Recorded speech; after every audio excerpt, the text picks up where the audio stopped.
Okay. Oh, buddy. Okay. Well, thank you for coming. Looks like we're all here. I guess I can call the meeting to order at 7:03. And we're all here, like I said. Second comment, public comment on items not listed on the agenda. Do we have something that? Okay. Third item is code enforcement for 403 John Adams fence violation. They're not here. I believe they're here, but I've been working with them, and they really would like to keep the fence posts up I saw that through the today. spring, because they'd like to basically wrap it with wood when they do the new fence, and I think that's a reasonable request.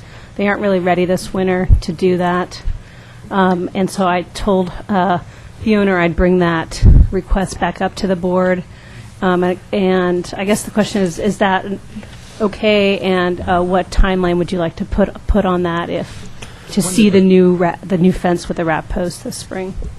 When did the clock start? In September, at the meeting, the September 27th meeting.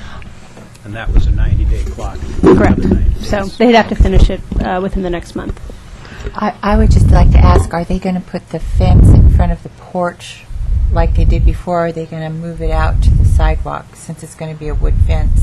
I know they have the posts there, but the posts, I'm just asking because I just think it would look better if the fence was out by the I don't know if I want to get into changing Yeah, any at this point. unfortunately, I don't know how much authority think we they have on could- that, because if they were just putting a wood fence in, we wouldn't get involved at that particular. Right. What are they asking for? April, May? What?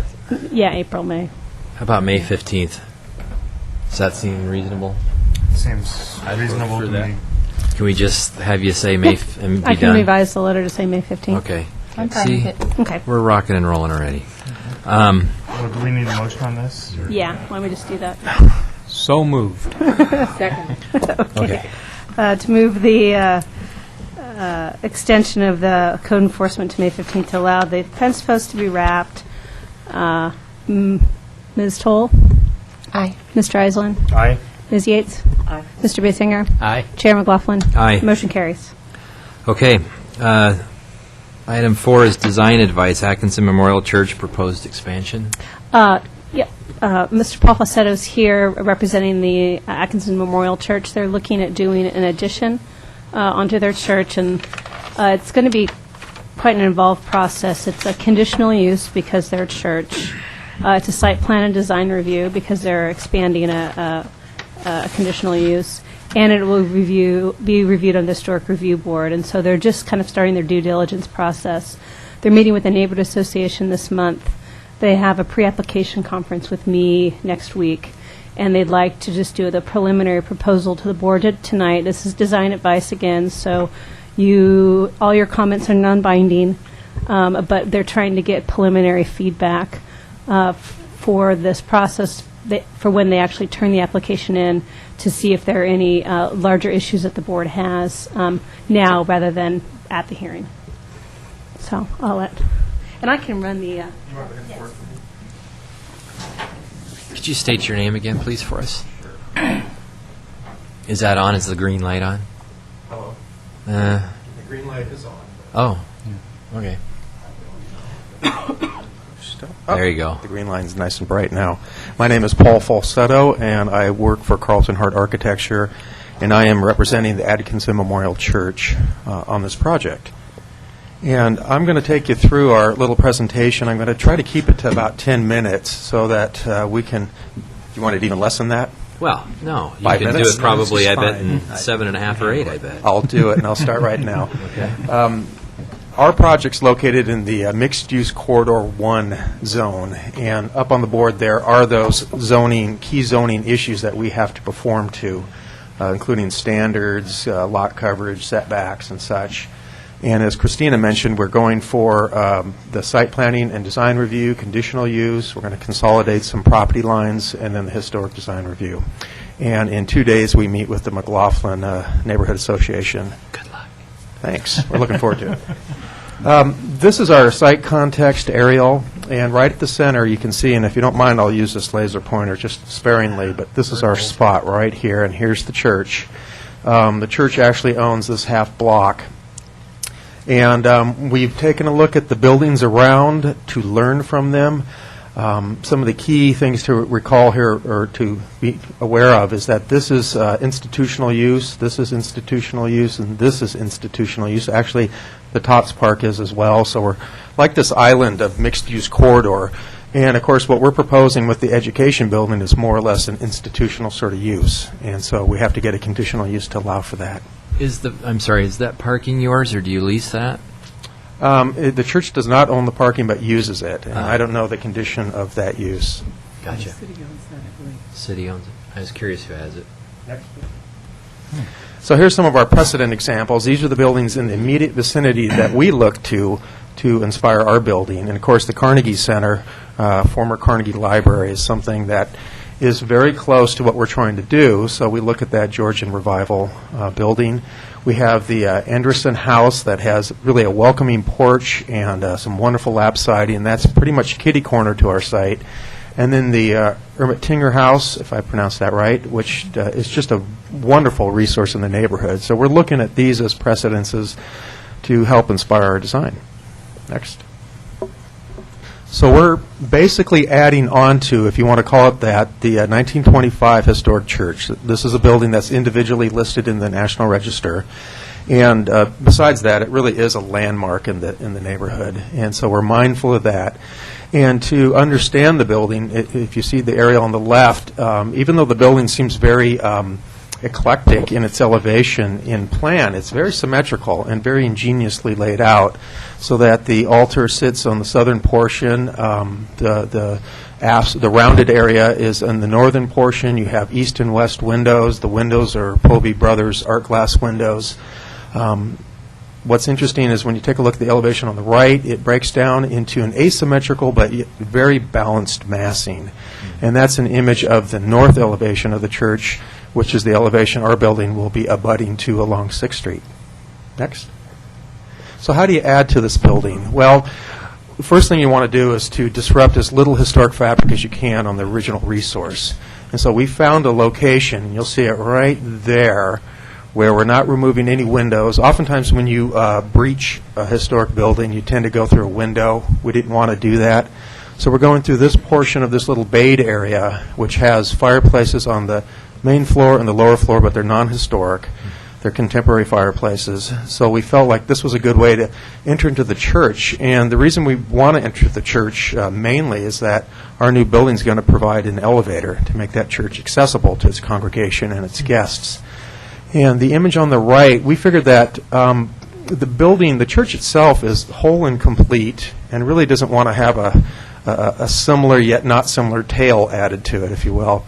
So we figured our building will separate it by the use of a bridge, and that's what we're calling this little connector piece. That's basically as wide as you see here, about 8 feet wide, and it pulls back from the church 10 feet. And that allows us to make a subtle connection with the church and allows our building to kind of be what it needs to be and allows the church to remain the landmark in the district. Next. And so it's good to remind folks about how long this addition is going to be. It's going to take up a lot of street frontage. And here's our little bridge right here. And so having that sort of separation, and once you get down towards the intersection of Jefferson and 6th Street, the building starts to talk more to the neighborhood and the buildings adjacent and across the street from it than maybe it does to the church. And so our design wants to be mindful of that. Next. Oh, yeah. Do you own those two houses? The church does own those houses. And are they going away? Can we go back to that other image? This is the daycare, and this is 718 6th Street, and that building will go away. That's not a contributing building to the conservation district. And then behind that is what the church calls the parsonage, and that will remain. And so here is the two buildings, the two structures that will apply for a demolition permit for, a garage and this house here. The parsonage remains. So this is our existing site, and the next slide shows what we're proposing. And it's key to note that we're trying to keep the head of our building here as minor and tight as possible, because along 6th Street We don't want our building to stand proud or in front of the church. We want the church to still be the principal building as viewed up and down 6th Street. And then on the back side, we actually have a wonderful, the east stained glass window. And we want to make sure that our building, and this will be 2 stories because it's going to have to connect up to the church, stands back and still retains daylight into that east window.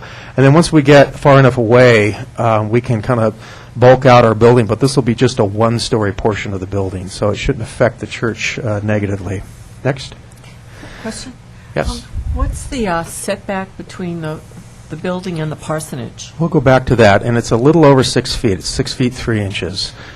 And as we erase all the property lines on the site, we're afforded that. It becomes a building code issue versus a land use issue about being too close and having windows and fenestration. But that 6 feet plus setback seems comfortable for both buildings. And the fact that we're only 1 story at this location, I don't think bumps up against the parsonage in a negative way. Next. So we've done a little model, but we kind of show it in plan to kind of show how that bridge connects in a minuscule way right at that point of the church. This is our 2-story portion that we kept really tight, north and south. And then we have the basic education portion of the building. Next, please. So here's the floor plan. And I just want to do a quick introduction. We're coming up. The way we set the building is we had to set it at grade on Jefferson Street, and our site slopes down and actually to this corner. And the building's designed for church use for their education programs, principally on the weekend.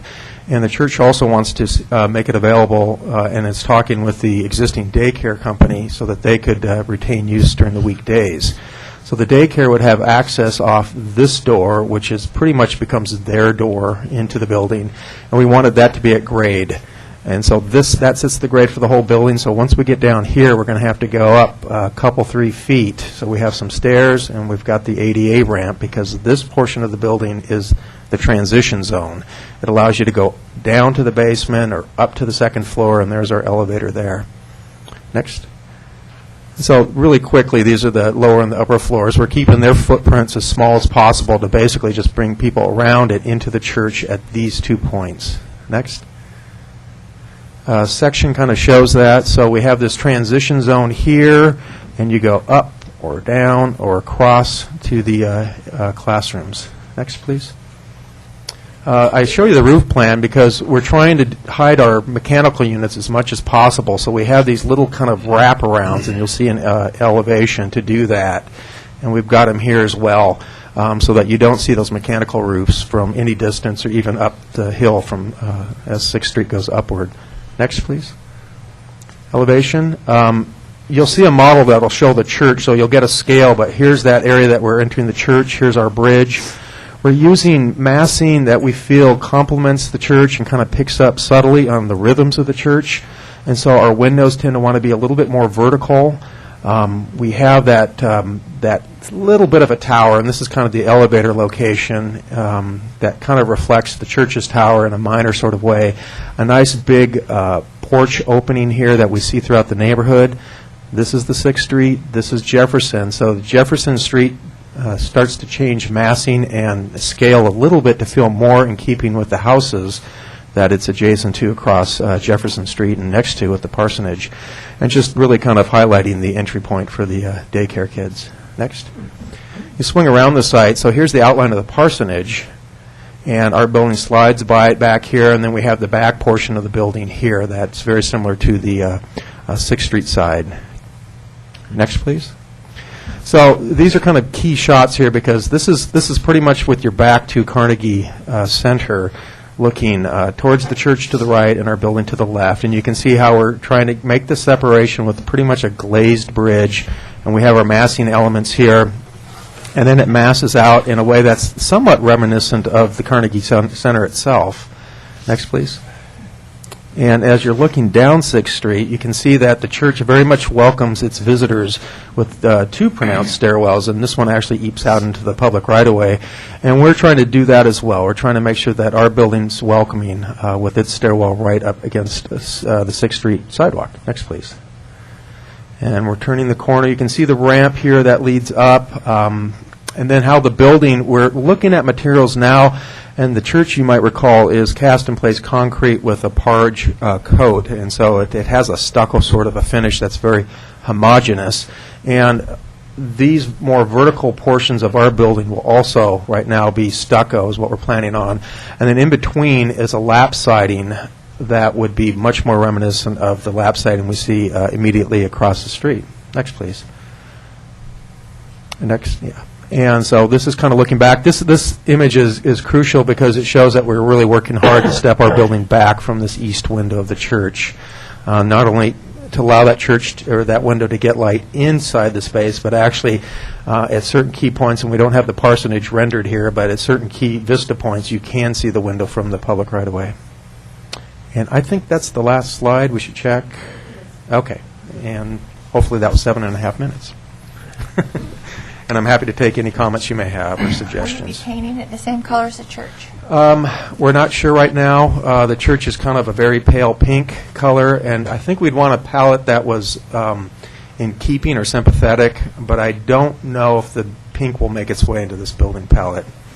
It might be more warmer tones, reds and browns, and that the red might be more of a brick red. The line that goes across, is that brick? No, that's actually wood trim. So the back portion of the building, and can we go back? Sorry to make you, but just back a couple. Maybe we'll rest it on one of those other models images. But yeah, let's go. That one's a good one. So the stucco would be these elements here, and you can see how we brought them up over the parapet line and back, and because they're straddling basically those HVAC units, those mechanical units, and then this is the wood, and that would be a wood trim piece there. Just one wide fascia board type of a piece of wood? Likely, and I think we're going to really want to play with the corners here, so it's not just a simple piece of wood, but something that's has a little bit more personality to it.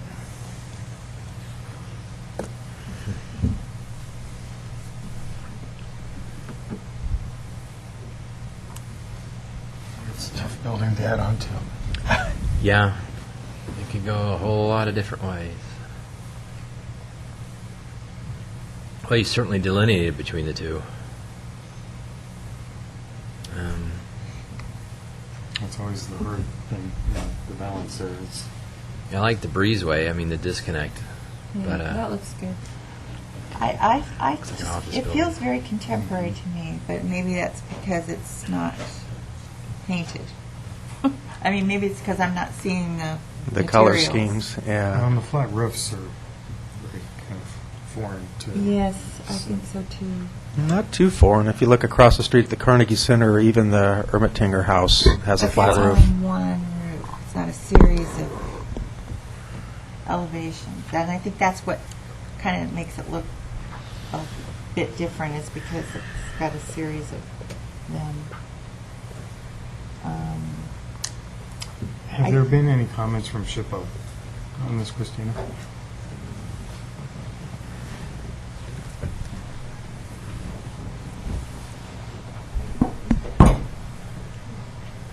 I mean, it is a National Register building, and their comments are definitely going to come into play. I spoke with Joyce Sears this week about the application. I sent her not the 3D images, but the presentation up until the 3D images. And she wanted to comment that she definitely liked how the bridge addition was attached. I said you couldn't get any better attachment than that. No, that makes sense. Her biggest questions, and this may be borne out with more information, is material, because what I sent her didn't have a lot of material. And, you know, it's the modern architecture as when you attach it to an historic building, the differentiating new from old, and the compatibility is kind of the age-old question. So I think Joy felt that the massing was good, the location was good, and she wanted to learn more about the materials, because she felt the materials could be the kind of the real key point to making sure that it was compatible. So that was kind of her big comment at this point in the process, not having all the, a full pack in front of her. Well, and I think overall concept is great, and the bridge connection is wonderful. I just don't want to see something like we had at the Carnegie that we just tore off 10 years ago. What materials were used on that? It was a SOM edition that was done in the 60s, and it was a big glass box that was Yeah. transparency. I see on the church, I see a lot of flat roof area on the church. But I also see some peaked dormers, even though they're fascia, just a fascia. It's not really like the whole unit isn't peaked, but it's just a fascia. I don't know if you could incorporate something like that into that, and maybe some peaks would make it look like it would fit in better. Like Some gable ends? yes, Yeah, it's tough. It's really. I don't know. We were afraid that if we got too high, that it started to compete, and not in a good way. It starts no, to I don't be a mean high, but knockoff. just kind of there. You know, just show some kind of continuity between the buildings. It's definitely subjugated to the church. There's no question. Yeah. No, There's this is- something that's just, it's all there. You got everything you need. It's something, And it's also, I think Gotta it's keep the it windows too. That's what I was going to say. The windows are long and narrow, and I think that's Well, right. those It's be- maybe the materials. I mean, those the be wood siding, Gothic? I think, is going to be. would it be cheesy to make those windows? Could you go back to the one that shows with your back against Carnegie Center, the I mean, model? like peak like this. Yeah. Thank you, Christine. Well, that might be too I cheesy. think that'd be cheesy. There's John. got to be, well, Well, yeah, I'm thinking out loud. so are the Something windows going to be single There you go. pane, big single pane? There you go. No. I see that. The model, go forward about 3 more. Well, that right there. Yeah. So we're hoping that with Built. more of a vertical sense of some of these windows here, that they do start to pick up a little bit with the windows of the church. And then at this point, almost, we can make it kind of a break and say, all right, the building right now, this portion of the building is more in concert with the church. This portion of the building, though it's still one building, feels like it fits in with the other historic resources in the neighborhood a little bit It better. all looks great. The- It does. I the like the way you massing windows. stepped it down. And Yeah. the massing is I really like that elevation too, but the windows make it look way too contemporary to me. If it was look more like a double hung window, and if the windows in the bridge wasn't that kind of modern grid. Yeah, I don't know. I guess I'm curious, yeah, about the materials too. I mean, if it were masonry or something, it had a little more permanence, it might Right. be more. The compatible. stucco thing's kind of a, The stucco is okay. I'm concerned Yeah. about the wood and how it's going to weather and over time. it's just the real stucco. It would be on a rain screen system, so it would not be EFIS. Right. But it would be a 3-coat stucco on a cement board in front of the actual envelope system. And the wood lap siding, we're actually looking at, believe it or not, a Hardy product that's called the Artisan siding. I should have brought an example, but it's about almost a half-inch thick. Yeah. And we would set that at about a 4-inch face exposure. And I think it really gives those nice horizontal lines and really good shadow relief that we see at the Yeah. Anderson House and other That'd be cool. resources around. Heavy. Yeah. Maybe some trim around the windows. Maybe that would be what would. You know, that's not. And bad. the elevations probably show the windows a little better than They the look like, model. you know, We kind of masked out the sort of model, so Commercial windows. if we can go to Yeah, that I just first elevation. Aluminum storefront Sorry. windows wouldn't be. Well, that's what I'm saying. It That's kind of what looks like, It is. they look like office building windows. I'll go back. Oh, you got to go the other way. One more. There you go. So the windows are actually, right now we're looking at awning windows below and a larger portion above, and that starts They to fit open the... like this? Yeah, and that starts to fit a 2/3, 1/3 sort of window configuration we see at the church, actually, on some of their smaller windows. And then we wanted to make, because the church has those glorious Povey windows, we wanted the opportunity to really start to open up and have larger fenestration here that's exactly mirrored on the backside, so you can see through the building in a very transparent sort of a way. And again, it feels more open, more accessible by the general public, and starts to talk a little bit about the larger fenestration we see over at the church. What do you have around the windows? Is that just aluminum commercial kind of window? Do you have trim around the windows? Anything? What? Don't know yet. We haven't Is that explored siding that. butting right to the window? In this location, it would have it would have a wood trim. We'd want to make it feel a little bit more like the That's what I meant. residential That would be siding. more appropriate, and I like This, the, this is set in ideally stucco, and which so would we'd have have to nothing. find a trim, and it might want to look a little cleaner, but we don't want it to look like cheesy, storefront sort of window system. Are you guys, so you're dead set on stucco? Is it a cost thing? Is it an aesthetic thing? I mean, have you thought of brick? Could that be a material that's, Yeah, well, we're going to go through our schematic design pricing set here at the, probably about mid-November, and we're going to have them price stucco, we're going to have them price brick, and we might even have to price some sort of panel system. I think brick would be ideal. We'll just see if it fits the budget, I and don't of course, think it's, stucco would fly. pardon? I don't think stucco is something that would be appropriate for the area there. There is historic homes that have stucco, but not the stucco you're talking about. Well, what is the church? the church is stucco. It's a smooth coat, isn't it? It's a parging, yeah. Yeah, it's a smooth coat over concrete. And so we would do probably something that was in keeping with that, and maybe the color is something that we really play with, so it feels in part of it, but Well, yeah, either that or you could just put it in The problem with certain that, though, areas. is It doesn't you have see to be expansion solid joints all over the those same larger color as the surfaces. church, but That's just not kind of gonna fly. blend in the Those color surfaces are with too big to have the other expansion elements joints. and We just never got show those some kind of No, connectivity and that so way. that's my thing. Okay. No, I just think, breaking up the windows like this, it didn't really show in the model. I think Right. that helps considerably, and having some trim around them. My biggest thing is just materials. I don't know about anybody else. Oh, sorry. My biggest thing is materials. Well, and I think Just John's not- got a great point about expansion joints, too, because those are very visible, and, they would be a little awkward. Anybody else? I like the shape proportion. I think with the right materials, it can be a very attractive building. It's a very tough building to add onto. I think you've done a great job. Yeah, it looks great. It's challenging. I think maybe that's the consensus, is just knowing, materials. Okay.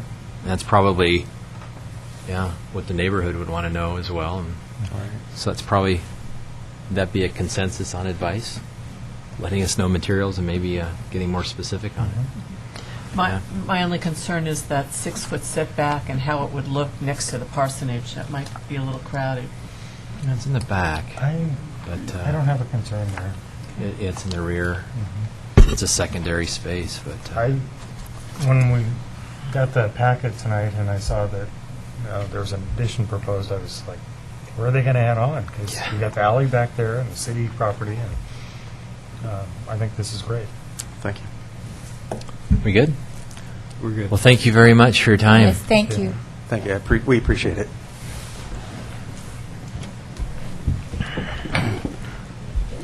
Okay, moving on to the next hearings. First one is 09-08-208 John Adams, new single-family residential in McLaughlin Conservation District. Just one moment, let me change Sure. that.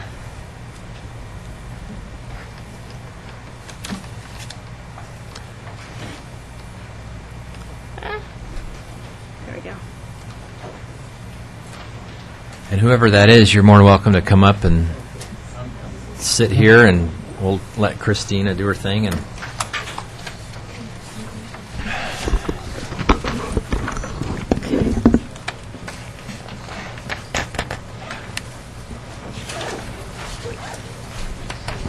I'm going to do my presentation on the computer, so, and then once I'm done, I'll come sit back at the...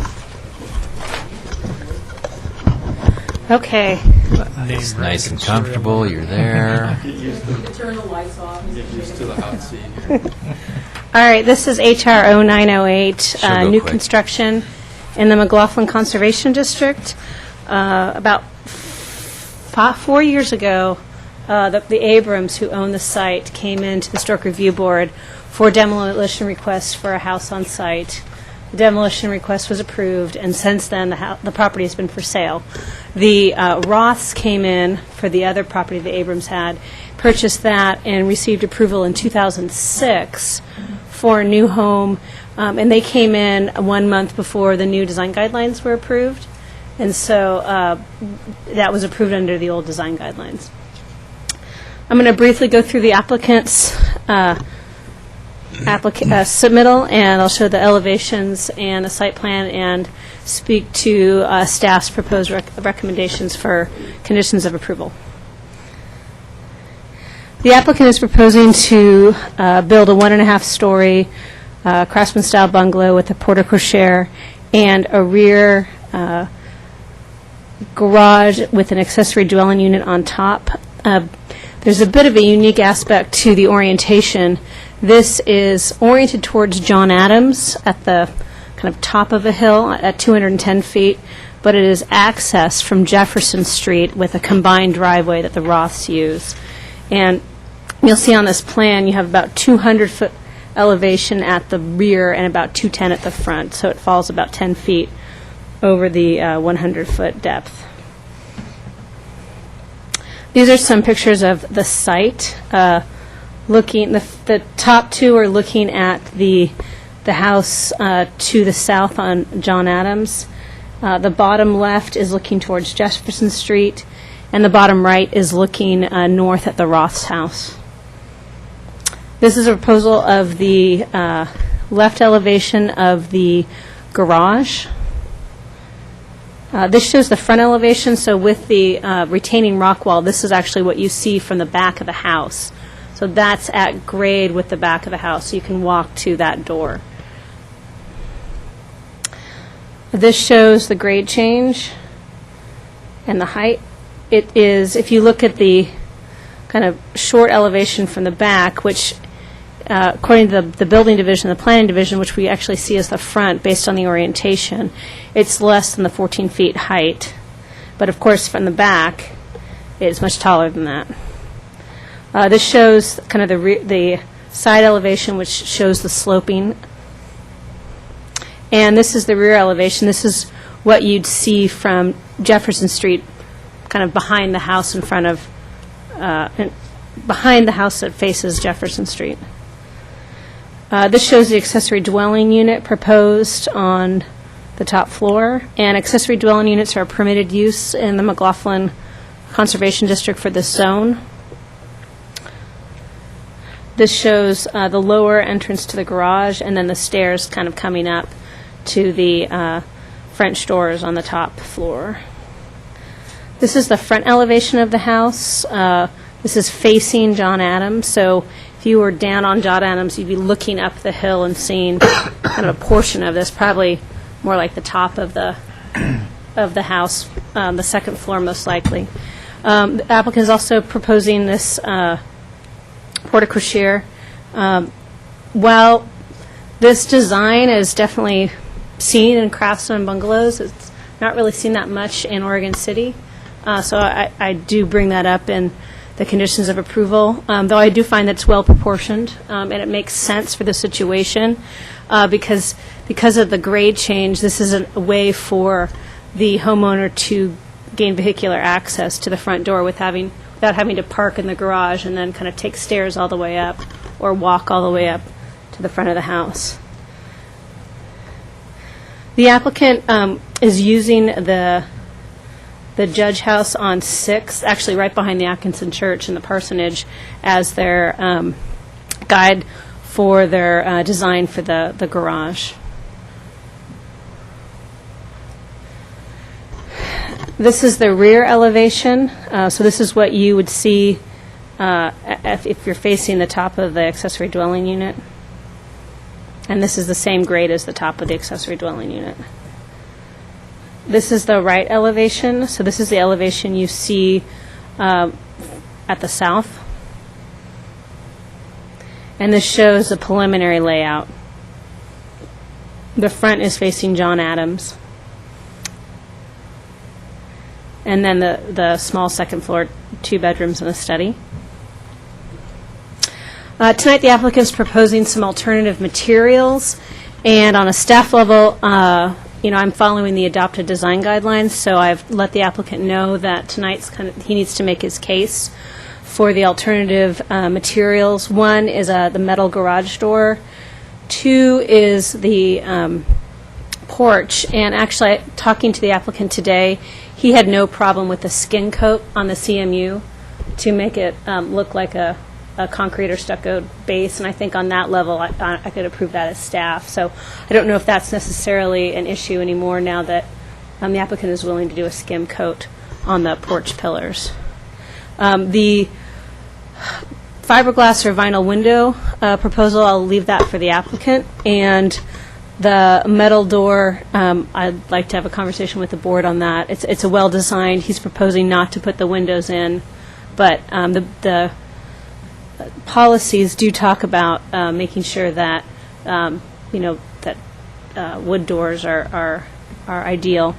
The two specific descriptions in the design guidelines talk about window and residential, and it says the principle to match the member sizing, thickness, and shadow line of painted wood windows.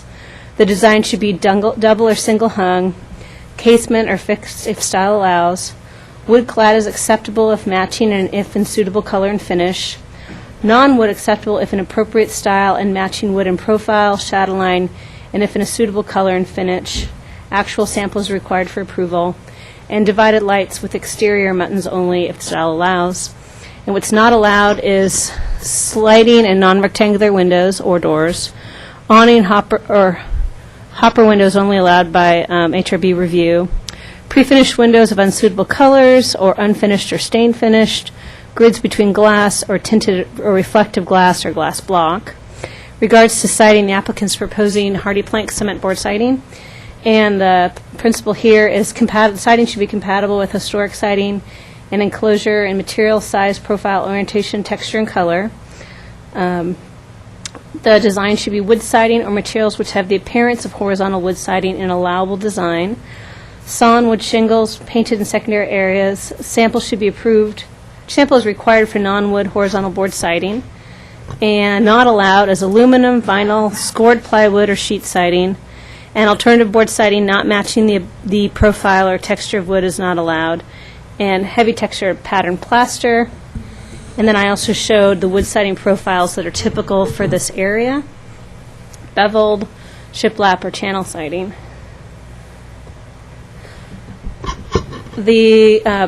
Aside from the materials, I have pretty much the traditional conditions of approval for new construction. However, I wanted to bring up condition number 6, which talks a little bit about the massing of the accessory dwelling unit garage, as you can look from Jefferson Street. And we have, while it was noticed to the neighbor on Jefferson Street, I haven't heard anything from them regarding this, and they're here at the meeting tonight that I know of. But it may be adding windows or looking at mitigation plantings that may need to be necessary. The one thing that the applicant did bring up, because there are some retaining walls right behind the accessory dwelling unit, mitigation planting may not be an appropriate option, so that's definitely something for the board to discuss, and that may need to be a condition of approval that may need to be revised tonight. And number 7 may need to be revised based on the material selection after the deliberation by the board. So that's my presentation, and I will move to the front, and I'm available for any questions. Christina, could you leave that criteria up for the Sure. siding and the windows? Okay.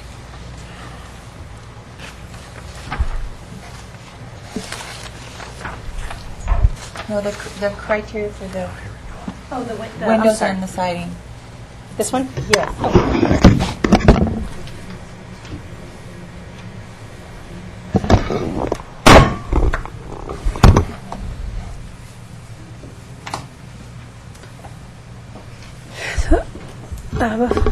Before the applicant speaks, I'm available for any questions the board may have.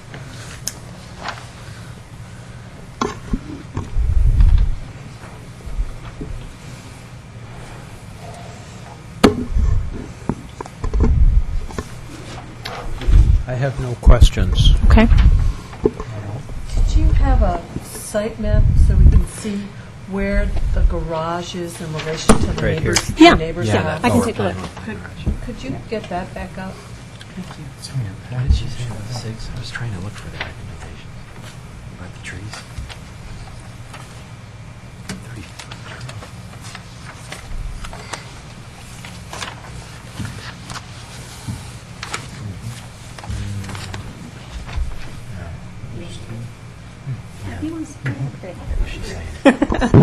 If you see 211 Jefferson is a neighbor's house, and in my staff report, I think I said there was about 47 feet from the back of 211 to the property line, plus then 8 more feet, because Mr. Ettinger has an 8-foot setback to the accessory dwelling.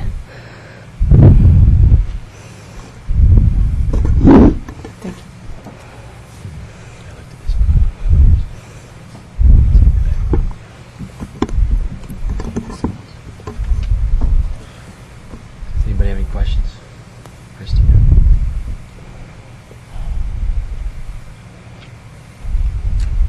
I think your point is well taken. The grading is going to be a difficult proposition, and it is all basalt, and just making sure the topo actually works, I think, is going to be critical.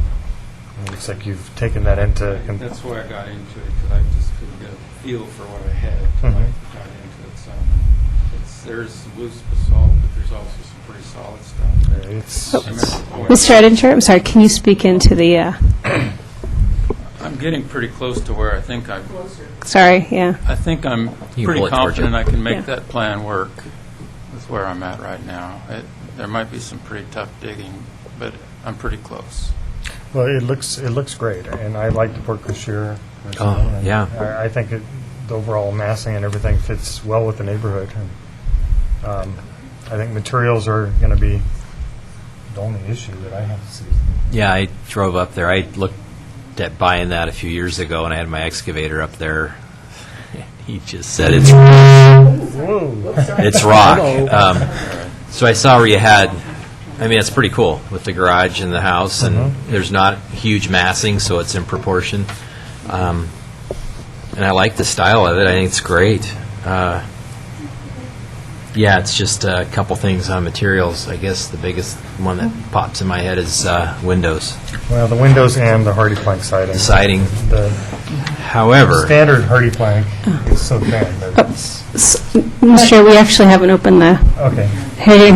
He does need to make, does have the ability to make his presentation, so. okay, well, let's open up the hearing. We'll start with, actually, you could stay there. Can I hand something? Yeah. So we'll open up the hearing. We'll let you present your information. We'll have some comments for you. We'll open it up to the public, and then we'll go back. So go ahead, state your name, your address, and give us your synopsis of your project. Okay. I'm Steve Ettinger. I'm currently a Westland resident, but this is at 208 John Adams. That loud enough? Yeah, thank you.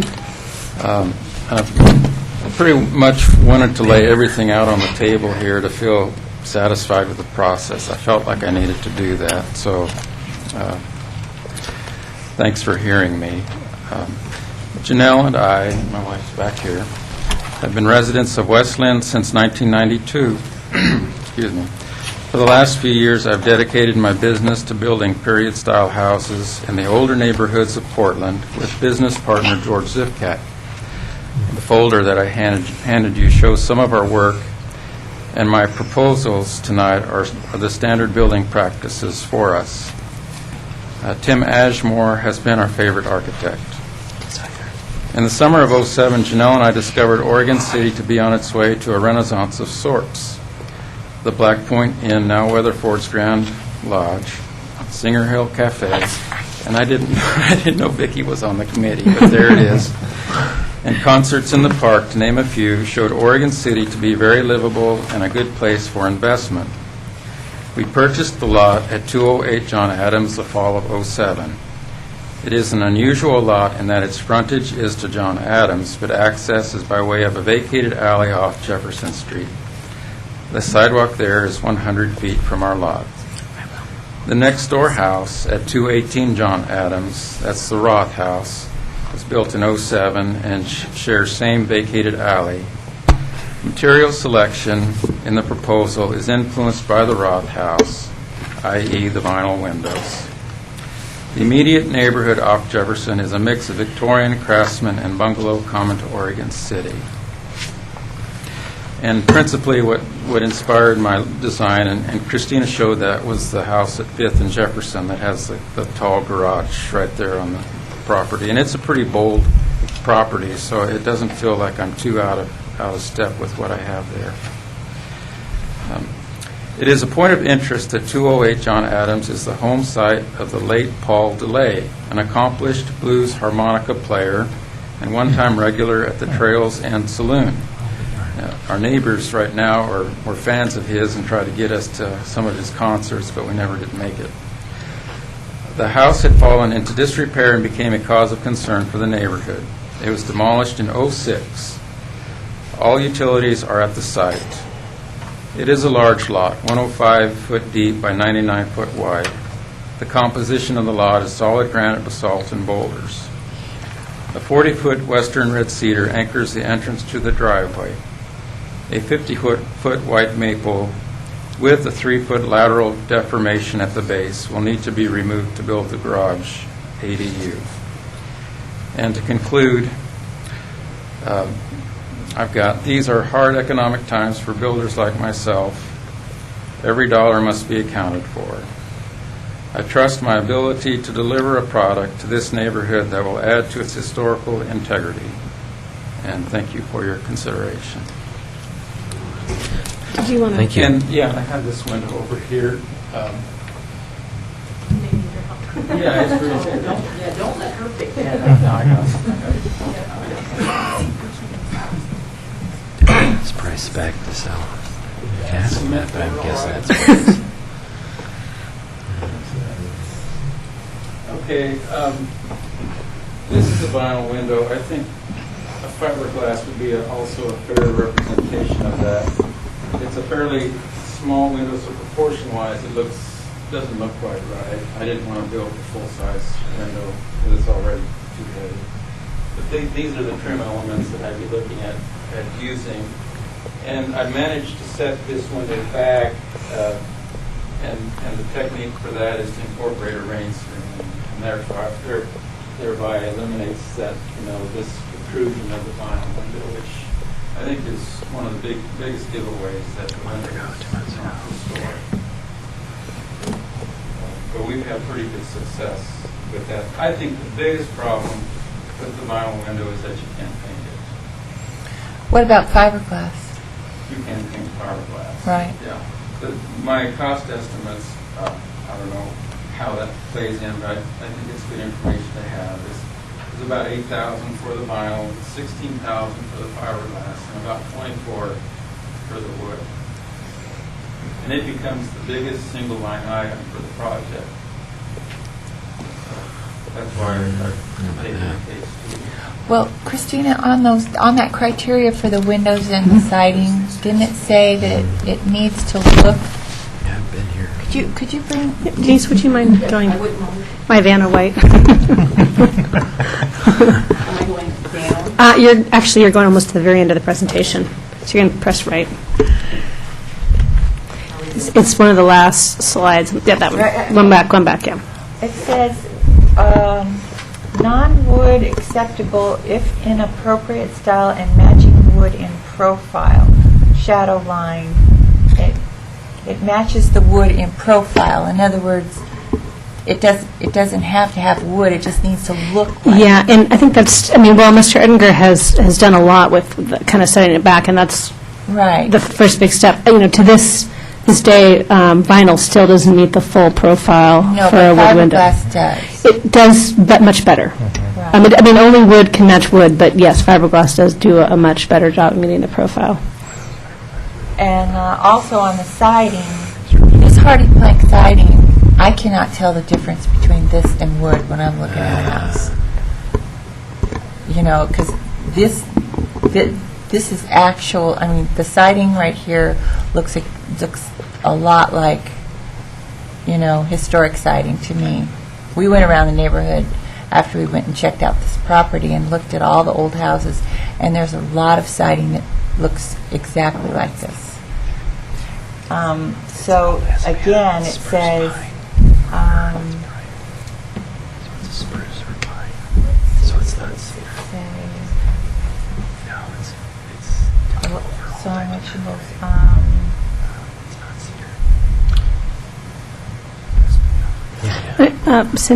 Ms. Toll, I sorry. thought I saw it said Yeah. it would be okay. if it Well, was- That means whatever. when the design guidelines were adopted in '06, the question of whether to use or not use hardy plank cement board siding did not come down to a definitive yes or no.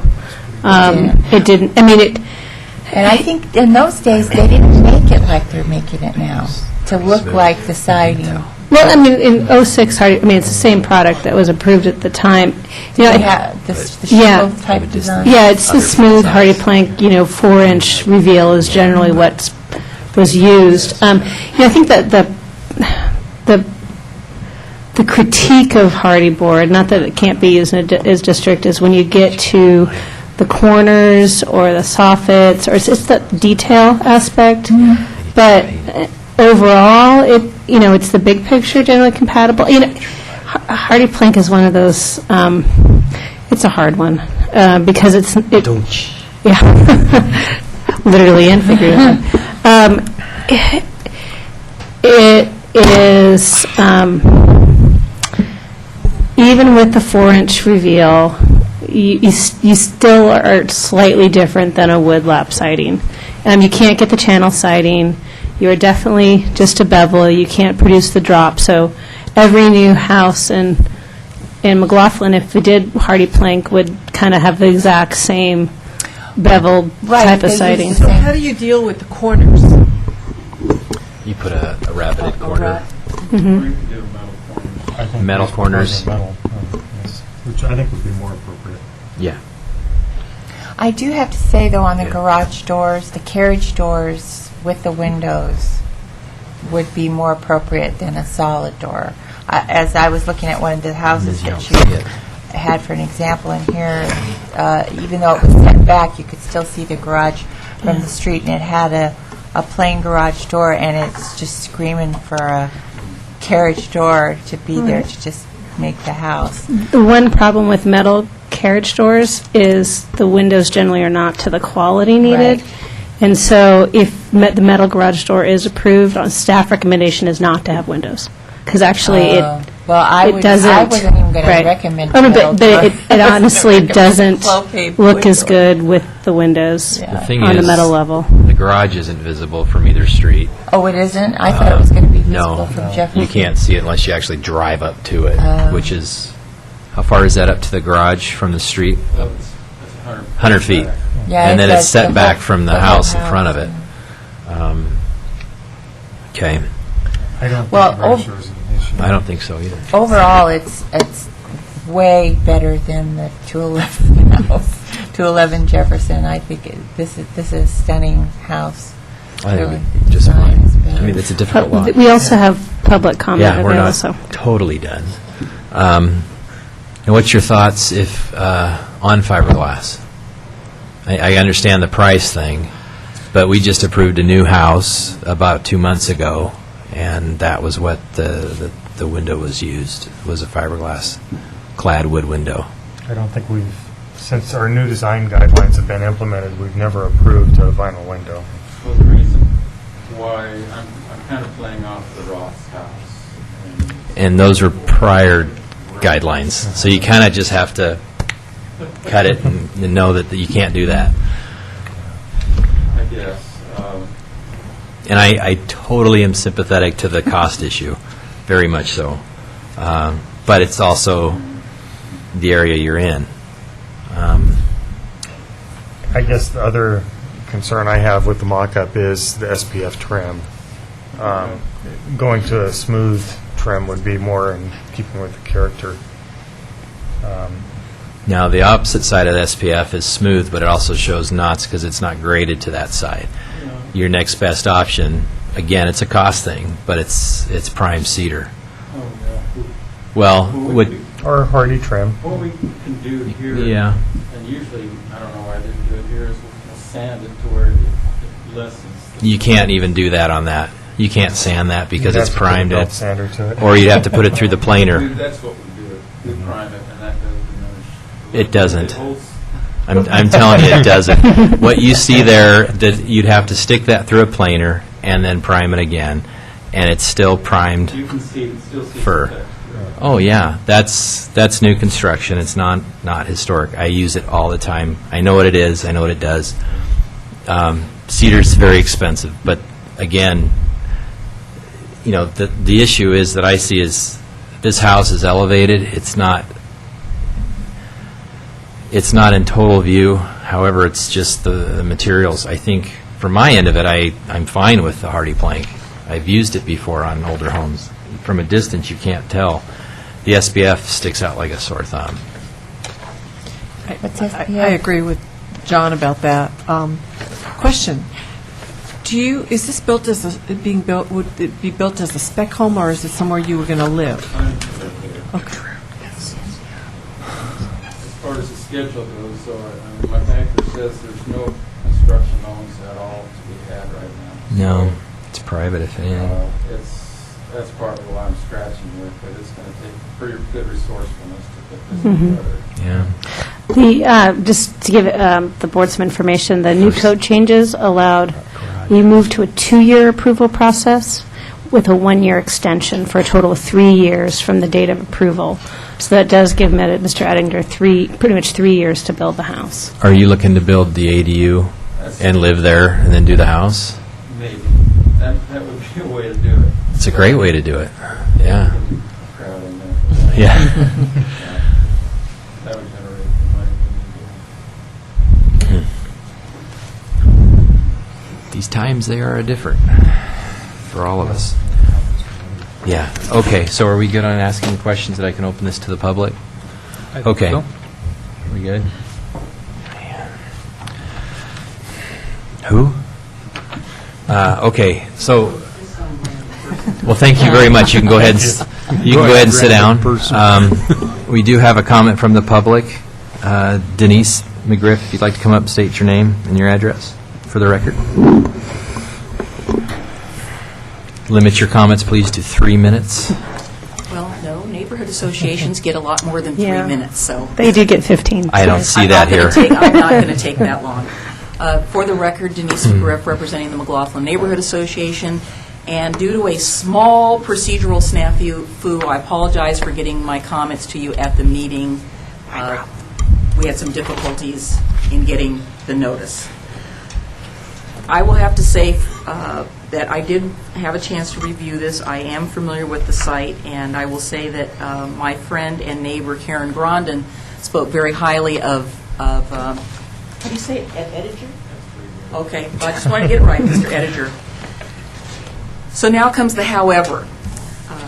I will have to say that primarily it should be known that Oregon City does have quite a few bungalows, and I do happen to live in one. It's not a traditional style bungalow, but it is a bungalow. However, I want you to know that as far as craftsman homes, we only have 3 or 4, and they were all built by the Vonderay brothers. So we are not a community of the true craftsman homes. The Petzold House, if you're very familiar with it, Claire Met used to live in, and now the Ellises live in, is a Vonderay house and is a craftsman-style house. But we don't have many of those in our community.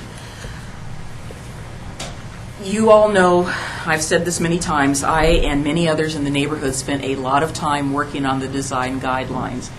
And I think on behalf of all of us who worked on that, we really urge you not to set a precedent by using materials that are not approvable under the design guidelines. I sympathize with the applicant because if he had come in at the same time the Ross had come in, that's a different story. We actually tried to encourage the Ross to use wood-clad vinyl or some other type of window. I remember that the board at the time was very concerned that someone would come in and say, oh, look, well, they have it, so why can't I have it? I think that this is the case with this house, and as someone who works with a lot of builders and architects, I totally understand the issue of the cost. But I think that our neighborhood has been coming back for the last 20 years and is still coming back, and I think that approval of vinyl windows, even if they look like that, it's still a vinyl window.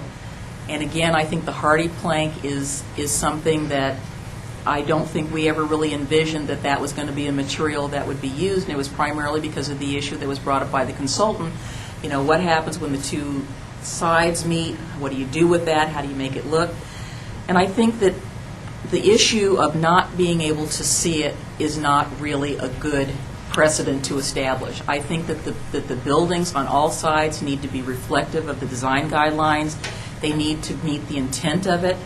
And I think that just like anything else, you know, when I guess you so graciously approved, for me personally, a front door, it took me almost 15 years to get it right, to make sure that I had the exact thing that was going to be approvable, that it was going to be compatible with my home, and it's an exact match to another door. I agree with all of the conditions that staff has recommended.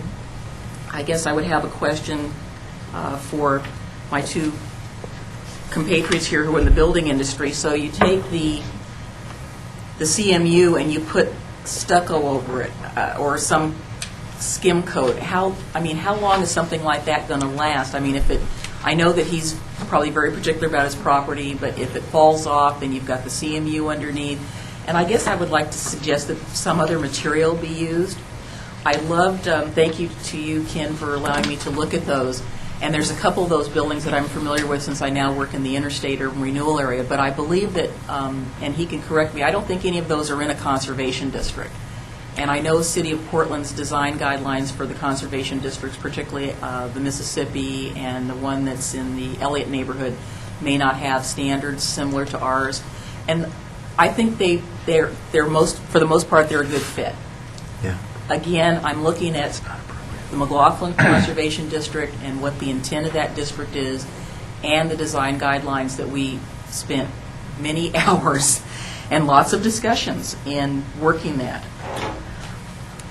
I guess I'm trying to, as someone who currently has a metal garage door that was put in the 40s, I actually hate it, and as soon as I am able to, it's going.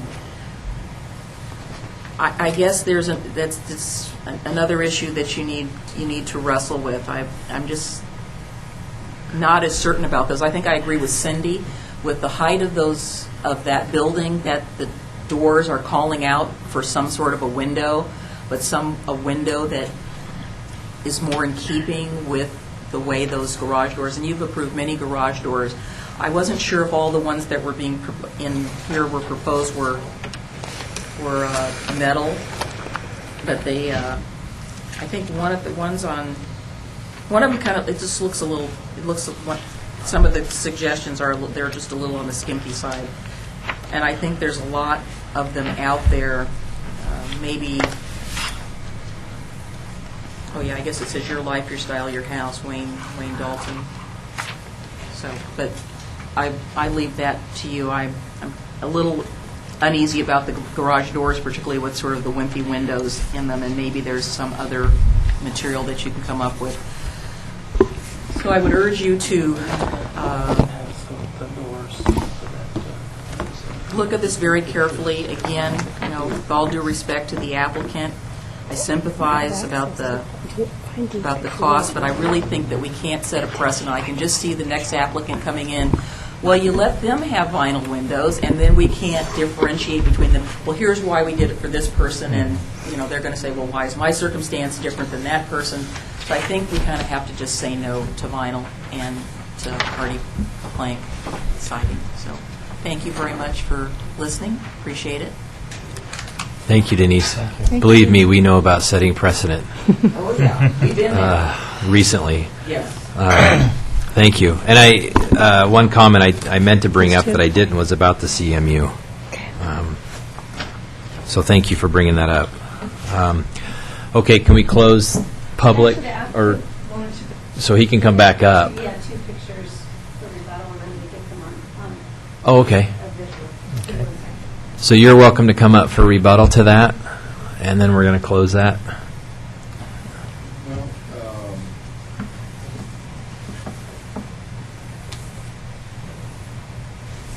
I just wanted Christina to pull up this 9700 series garage door. Usually that do has the windows 98. in it, and that's more we can process tonight. But, Go, go, go. she can pull it up.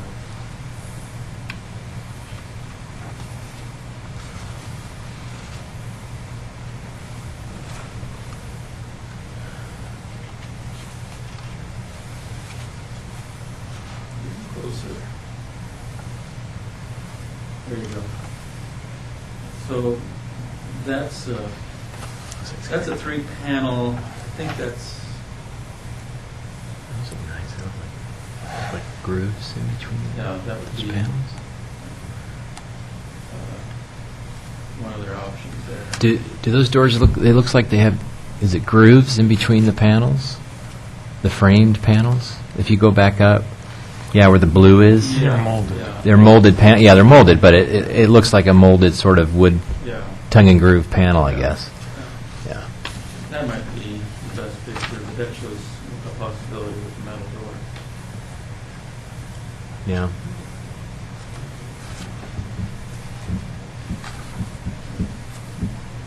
Okay.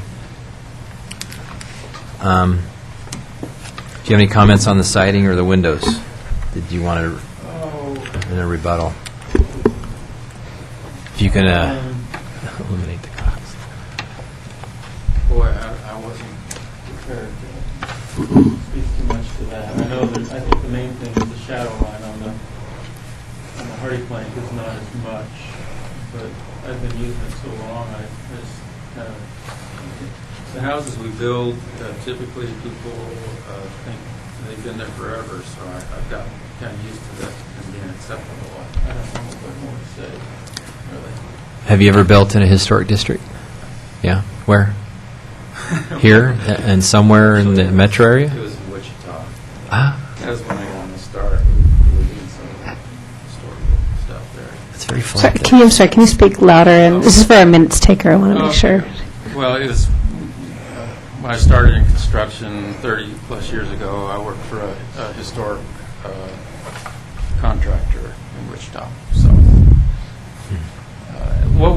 what my partner and I do is buy infill lots in Portland, and there you have to play off the historical integrity of the neighborhood, or you won't sell your product. And that's that's the true test. You put that many hundreds of thousands of dollars out there, it's got to convince people that it's the real thing. So I feel pretty confident that they're going to work okay. Does anybody have any other questions before we close this and talk For about it? someone Ken? who's not in the building business, I don't understand what the issue is with the corners and the hardy plank versus the corners and the cedar or the pine. I think the objection is if you put corner boards on, and that's maybe the cheapest way to do hardy plank, is you just put these 1x4 boards or 5/4. That's just the way it is on my cedar house. Corners, you just butt your siding or hardy plank to that. But if you work them to the corners and you put a metal corner on them, it's similar to what you'll do with clapboard siding. I think it matches pretty good. Typically on an It's just older a house, trim. on a beveled siding, those would be a I've beveled. seen the metal corners on there, But yeah. on wood, it'll sometimes be a compound bevel where the corners come together in a true siding corner. There's no trim, there's no metal. That's, historically. Historically, it's just like with cedar as well. Shingle kind of thing. Metal's definitely, you have to use the metal to meet current building codes. Has to have something to seal it.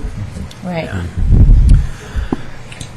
Isn't metal, though, standard on some clapboard siding jobs? It is after the 30s and 40s. Prior to then, it was. Definitely after World War II. Okay. Any other comments? Questions before I close it?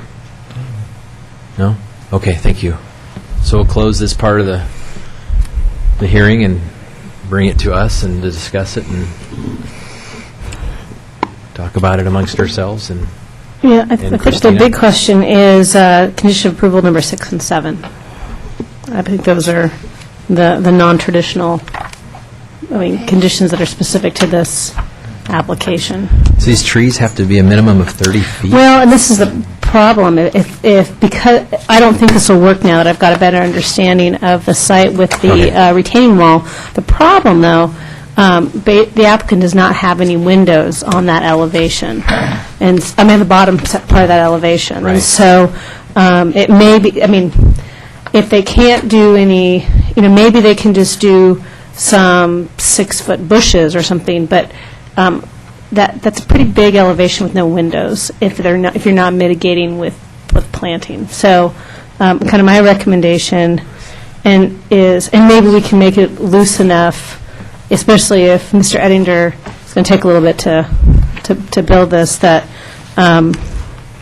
they look at some type of tall bush mitigation or at putting some windows in on that rear elevation. Are you talking the side that faces Jefferson? Or Correct. I can provide it even on though the screen. house, Well, I need to get the PowerPoint back up.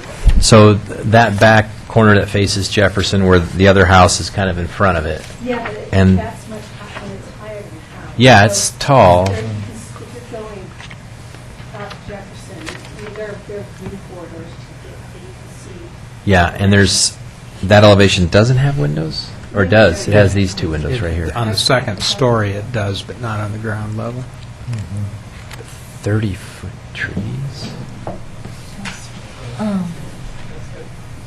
Yeah, so you're talking everything from below that window, Yeah. that height, something to mitigate that height. Right, because it's that, plus then you have Tall windows in there. the step-down rock retaining boulders, then you have the level of the house. Right, and So when then you there's get rocks to below Jefferson, that. You're going to be able to see that. Yeah, because on that side, then there's another retaining wall that goes So down. The house isn't going to block all views from Jefferson. Like that. And they've got 9 feet to throw something in that's going to get up to that height. Let me show you, This plan shows 9 feet. right, let me show you the picture of,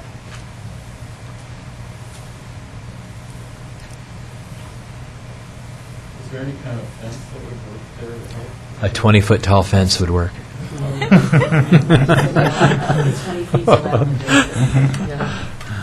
We'll get that in on a Saturday. Did you say chain link?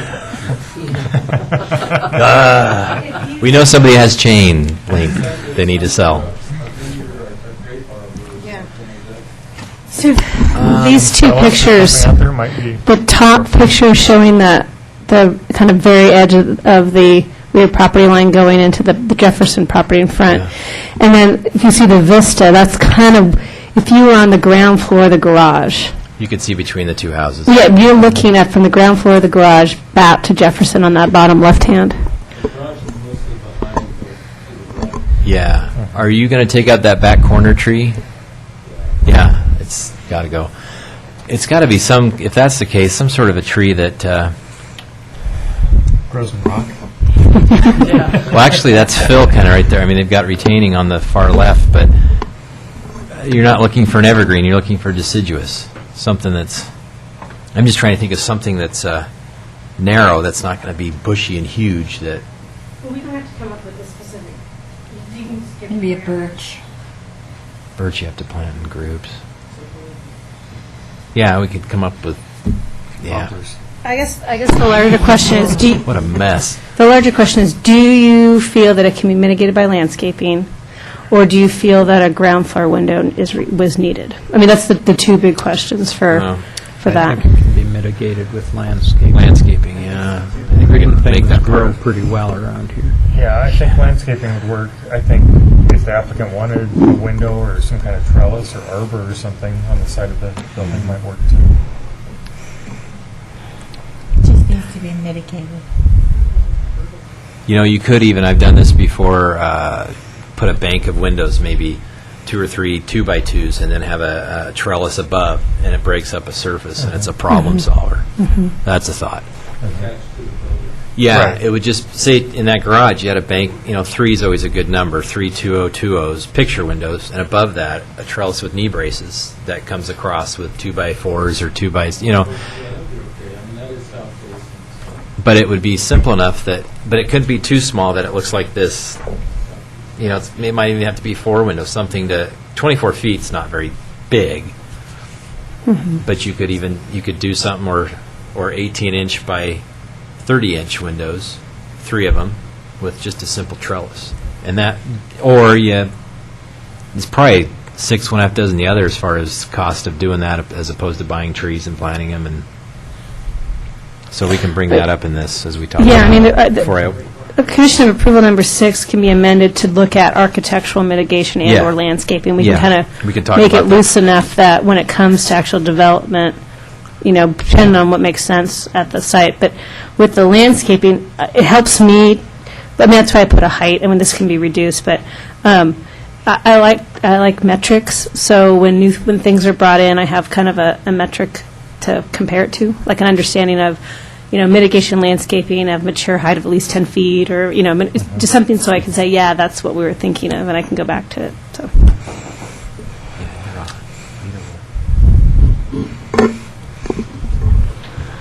I guess we need to talk about number 7. Number 7.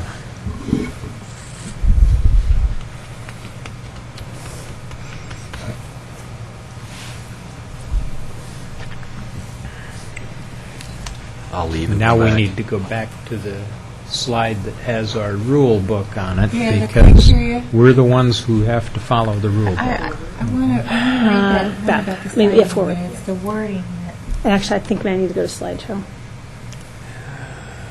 we supposed to have our mics on?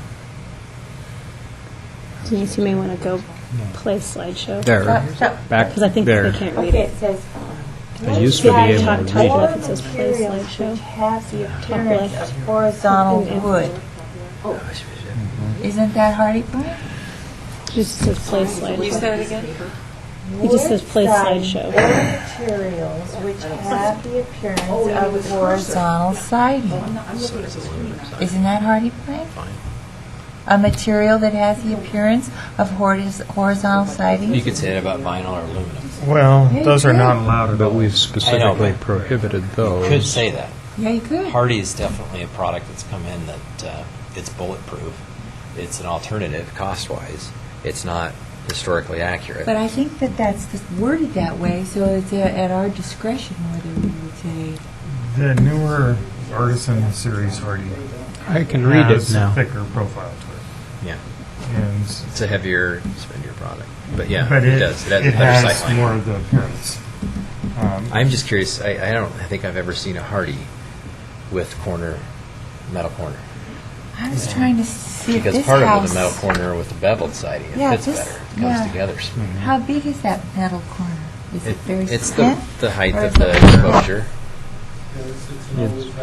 It's, That's what I thought. It's like 4 inches on either side, right? No, it's like 1.5 inches on either Oh. side. Yeah, But this looks pretty wide. That's that's a corner board. Oh, so That's it's a wood. 4-inch corner board. But this is hardy plank siding. It is. So you can put a 4-inch quarter board on hardy plank siding? Yes. Oh. That's the Oh, more sure. typical application. Okay. So Well, I would think that would make it look more like wood than if you used metal. it's not as thick though. I mean, that's wood clapboard is much thicker. Thicker. Right. How thick is that compared to cedar? Cedar's going to be half, 5/8 or 3/4 inch. beveling down to maybe a 1/4 inch Right. And this is going to be, it's slightly less than 3/8. all the way up, like a rectangle. So it's, You don't have the shadow line. It's not quite the same.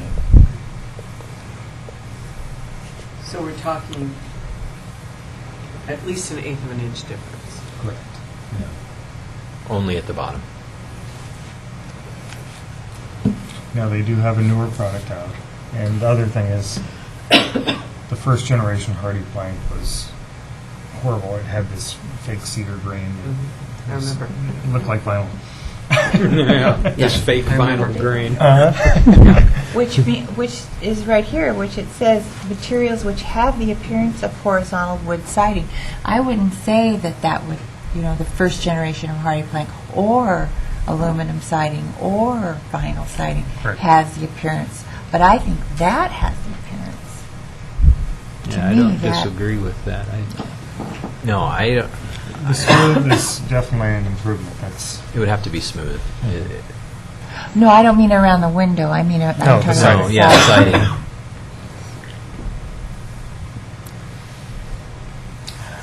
I mean, we'd be setting a precedent, which is a dangerous thing. It's, That depends. but I also understand the economy of it. Well, I'm we're not- also, I'm sorry, go ahead. we're also talking the difference between new construction in a neighborhood that doesn't have many empty lots and room for new houses versus a house that's perhaps designated that I would never approve Right. hardy plank siding point. on. But in a new construction in this economy, I think it looks pretty good, and I don't think it's objectionable under these circumstances. Going off of that description, to me, it's, Yeah. It may be that- To meet the requirement. I think it does. Is there a condition of approval of the trim? I mean, we can add that. Well, that's, Yeah. would be the next thing. Yeah, I don't that's have a separate problem issue. with the siding. I don't. If it's smooth, it's got the sight lines. I do have a problem with the trim. I do too. I think somebody here needs to talk about their thoughts on the windows, based on what we've done in the very recent past, The windows, Well, let's start with the windows. That's the big Yeah. one. and the CMU. But go ahead. The windows, I'm comfortable with the fiberglass. I'm not comfortable with the vinyl. Same here. I agree. Same, I agree. I would agree. And I think we've already had this discussion several we times. have, To the point where we don't need to really rehash. The trim, it needs to be smooth. The SPF with, I mean, that's an incised texture that is prohibited. Can you give me wording for the condition of? Well, we're just Oh, sorry. talking. Okay, sorry. I think we're going over the issues before we get to that. I agree with that. The CMU, I don't believe is appropriate. I think with the stucco finish, if it's done correctly and maintained, it, I know what it is. The only problem with when you apply stucco to CMU, the joints come through. You see that sight line unless it's put on appropriately. if it's done three-coat system with the mesh and But you could build a box out of wood and mesh it and skim coat it and do the same thing. right, and probably have a better finish with. You would have a cement better board finish than CMU. and be less expensive. Yeah. That to me would be, that's the only way I'd allow it. Because the CMU, you'll see those lines coming through in a cold weather. Don't you agree? You'll see those joints. They'll You've come got through. a real three-coat system and it's sealed and primed. And it's possible, but cement board is a better base, actually. Yeah. You could build that out and cement board it and skim it. If that was the option. Yeah. Does that make sense, what we were saying? Sometimes with concrete block, when you build it up, you skim it. Sometimes with weather and moisture, and sometimes you see the sight lines of the block coming through. As opposed to if you were to build that out of pressure-treated wood, wrap it. If you need a demonstration of that, you can come down and look at the retaining wall by my driveway. You know what I'm talking I mean, a about. bad example? Or a good example? Yeah, well, it was good until the stucco started falling off. The other It option wasn't is put on very well. they could build this, put cement board on it, and skim it, and it would have a better effect. And it would look just fine. Yeah, the block. So, Yeah, there's no such thing as a maintenance-free material. That's not around here. So I think, in regards to what Christina said about number 6 and 7, I think we can talk about the landscaping. I think number 7, we've got to, in part of what we're doing, discuss the issue of the siding, the trim, the windows, and the block. Those 4 things in a motion. So, Yeah. And the garage door. and the garage door. Okay, let's talk about that. I like that one, the 9700. But it's kind of still has that metal look. I don't know. Anybody? Do you know what Ryan Smith put on his garage? He put a metal door. I don't know the type offhand. It's a good-looking door. And I it's look not- at it every day. And it's not visible. This garage door is not visible from the street. for that reason, I don't think it's an issue. I don't see it as an issue. I don't either. I don't. Because of that. I You'd think the literally door- have to drive to the garage to see it. And I know the issue of that was brought up publicly that that shouldn't be weighed out upon. However, this garage these doors are completely out of sight. And they're low maintenance, they're, Wood doors don't do well here. wood doors, I love them, but they don't do well at all, right? And generally, even if this was to truly be historic, these would be slider doors, Any garage in this neighborhood, the doors It's a are slider, they're yeah. sliding on a track, and I mean, if you were to be a purist, Or but hinged, yeah. yeah, or hinged, they worked well. So, any comments on the door? If that's an appropriate thing, is that an issue? It's not, probably not historically appropriate, but I don't think it's an issue It is new construction. as new construction. Right.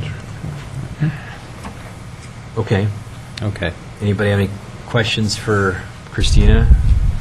Do you have anything for us? Yeah, trim, specific details on, if hardy planks allowed, how would you want to spec out the trim? It should probably have a A molding, Hardy some kind of stoop molding. thing. Let's see.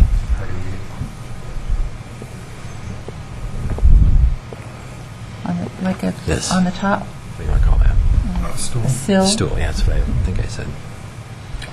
And that's what he's got He's proposed got here. a sill. I can't. Yeah, there's a Oh, it's the stool. first I've looked down. Okay, never mind. I think, 5'4" by 4". I think the detailing in general is fine, but I just think it needs to be smooth. Like Any angle stuff like this, anything like that? regular fir Sorry. Well, Well, or Cedar. cedar, or cedar. I don't think the profile's got an issue. It's just the product. That's what we just can. needs to be smooth. I mean, this is an incised lumber, which is not allowed. Right.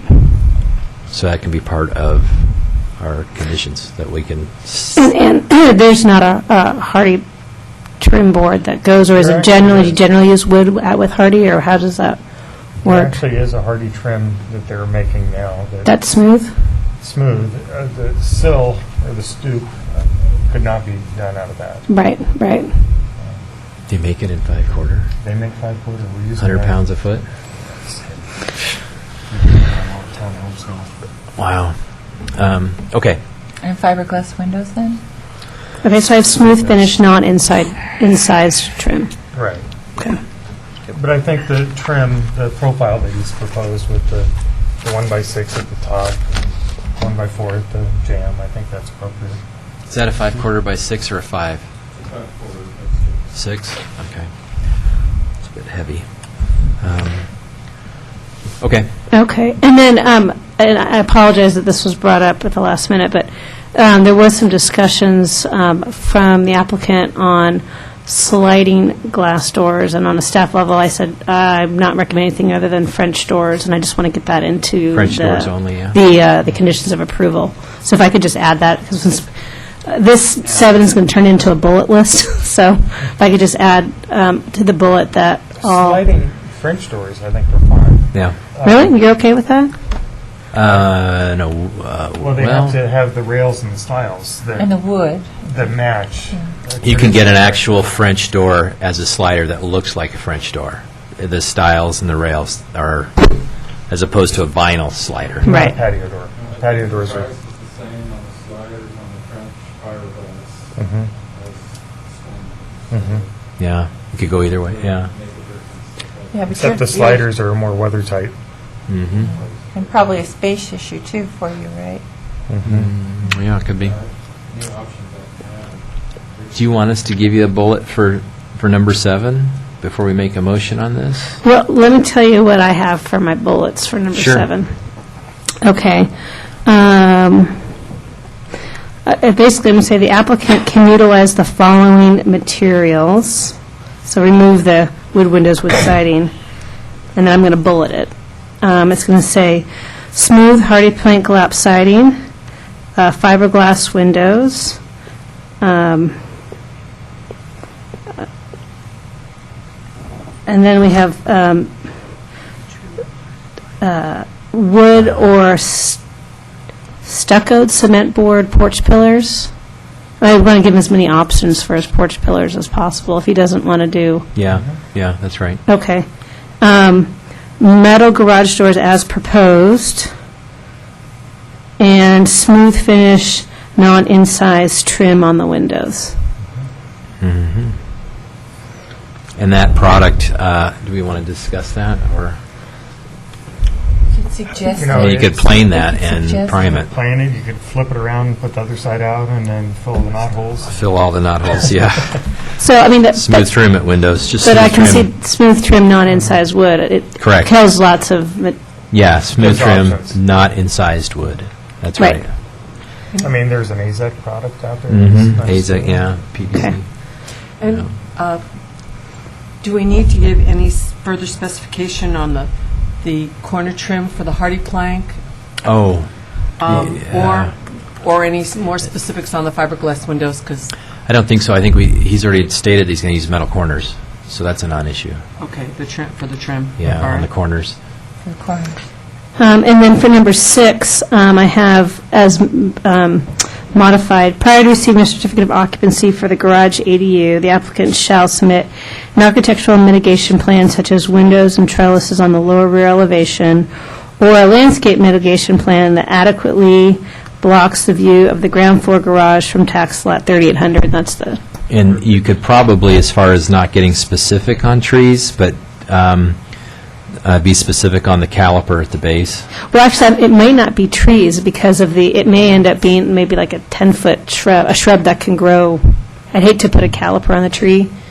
But at the It- same time, you don't want a seedling that comes out of a gallon pot. being- No, so one thing I can do is say with a mature height of 10 feet within 3 years, sometimes is Yeah, we something say. like that, Okay. because that way it makes it less expensive. for That's them. our general standard Yeah. in most site plans Okay. is X feet within 3 years. No laurel, no arborvitae. Would they be really interested in the option on this? I know a cedar fence wouldn't work, but a cane fence of some sort, would that help? The only problem I see with that is you've got that lower retaining wall that's been built with fill. It's a hole that the neighbor is in between me and Jefferson. So if you're at street level, you're actually pretty much at the same level as. What I'm saying is that retaining wall that's down on the downhill side, it's all fill. To put a fence there, you're not going into native to try and secure that fence. You'd have to go pretty deep. And it's rocky. But you can, I guess we could Yeah. say if you wanted to put a fence, that's your gig. We Yeah. can say that. You could put that on there as a third option, The right fence would be. I just want Okay. not a chain link fence. Been there, done that. Stay away from that. So that could be a third option as a fence. Okay. Up to Okay, 6 I'll feet say in height. architectural or fence mitigation plan. Yeah, up I to think 6 you feet. have a lot of different options there. Yeah. That's pretty easy. So, okay, Does that work for Yeah. revised number 6? okay. Okay. Is that good, Christina? We Yeah, can and I also actually- added no arborvitae. Good. Yeah. Just to They're cheap, but you reiterate. can't do it. Yeah, depend on, So I think if we're all set on that, I think if somebody wants to make a motion. So moved. Okay, go for it. Actually, Okay, then Someone- let's, okay, now we know we can, so. make a motion free. of amended condition of approval 6 and 7 would Yes. be great. That's what she said. Yes. Do I need to repeat all that? Yeah, just for the record, we could do that. I make a motion that we have amended conditions of approval. Do I have to, 1 through 7? Just 6 and 7 were the only. 6 and 7. Okay. So for HR 08, let me need a second, sorry. I second that. Okay, so for HR 0908 with amended conditions, Ms. Toll? aye. Mr. Eisman? Aye. Mr. Basinger? Aye. Ms. Yates? Aye. Chair McLaughlin? Aye. Carries 5-0. Thank you. It's a Thank you. compromise, but it's the best we can do. Thank you. Well, it's a great plan. It Hope you is. can get it built.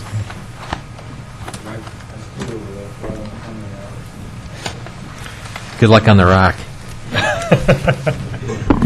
Okay, At least your utilities are in. Yeah. let's keep rocking because Todd's got to leave here soon. If we could move on These nice things back. Actually, and I just did one for my... You know, I visited half these homes. This one's really killer. I just need one for my This one, record. I snuck around this whole thing once. Oh, it's a great house. Did it sell? Yeah, it was kind of on the slide of the market, so we didn't Yeah. quite, it was cool. We need to keep- It was on the market. It's a cool house. We need to keep one for Christina. Yeah. Okay. Thank you. Okay, thank you for your time. Thank you. Okay, we're going to move on to A revised. HR 09-09, 14140 Beamer Way, new single-family residential on land partitioned from a landmark. Okay. As soon as, are you ready? I'm ready. Okay. Go Okay, ahead. we're back with Yeah. Lot 2. The middle You lot. recall, we were working on Lot 3 this summer, and Lot 2, Have they started on Lot 3? not been that over- I know of. It's, No, it's just dirt. this actually hasn't been platted yet. We're still like in this Wow. detail thing, so Okay. we're working on it. Move. So, if you remember, Lot 3 was approved this summer, and the house is probably closer to where the existing barn is on Lot 2, Yeah. and maybe a little bit of the back house, back of the proposed house. So this house is a little bit pushed forward, but they propose to keep the existing barn. It's had about a mid-century, big outbuilding. It's quite nice. If you see from my abbreviated staff report, kind of have a big question to the board tonight. Sir, did your wife leave her purse? Oh. I think she might have left her purse.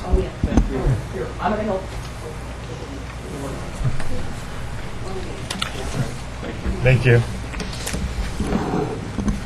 The big question tonight, which is why you see a pretty abbreviated staff report, is, as proposed, this design really can't be mitigated. It wouldn't be appropriate abutting a landmark. Either was the other one for Lot 3. So the question really to the board tonight is, based on the location, should the proposed Lot 2 be reviewed for mitigation with landscaping, or does the applicant need to come back with a different design that is more historically appropriate? Because based on this design, there's no, recommended changes I can make. It's either this is okay and you mitigate through landscaping, like you did on the previous one, or you give better direction of what you want to see. They have set it back. I mean, it definitely is not in line with the landmark. It is definitely set back. Beamer Way has some older homes. You'll see from the packet, I didn't put them in here, but Beamer Way is definitely a representation of pretty much every housing style in the last 70 years. Do Do you have those up? That we can look at them? No, unfortunately, it's in your packet. Yeah, I didn't get saw a them here, chance. but I didn't know if you had them up here. I can bring them up if you want to take a look at it. Because you've probably got them in color, right? I do, so let me, Can we go through them? yeah, no problem. Let me grab it from the If it's file. easy.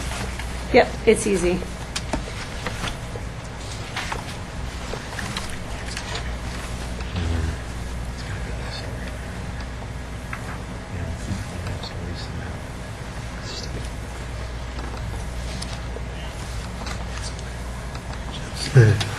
Really? You driven that road?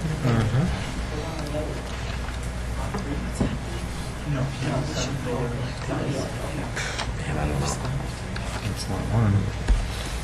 I don't know. That's a question. I don't know. What's up with that? The guy wants to build on Lot 2. This guy, is he on Lot 1? Okay, so there's the landmark. Here's represented homes along Beamer Way. So we have a 1990s home. It's definitely a dichotomy. We have a 1930s, 40s home. Yeah. Concrete blocks for that. Oops. That's out of order.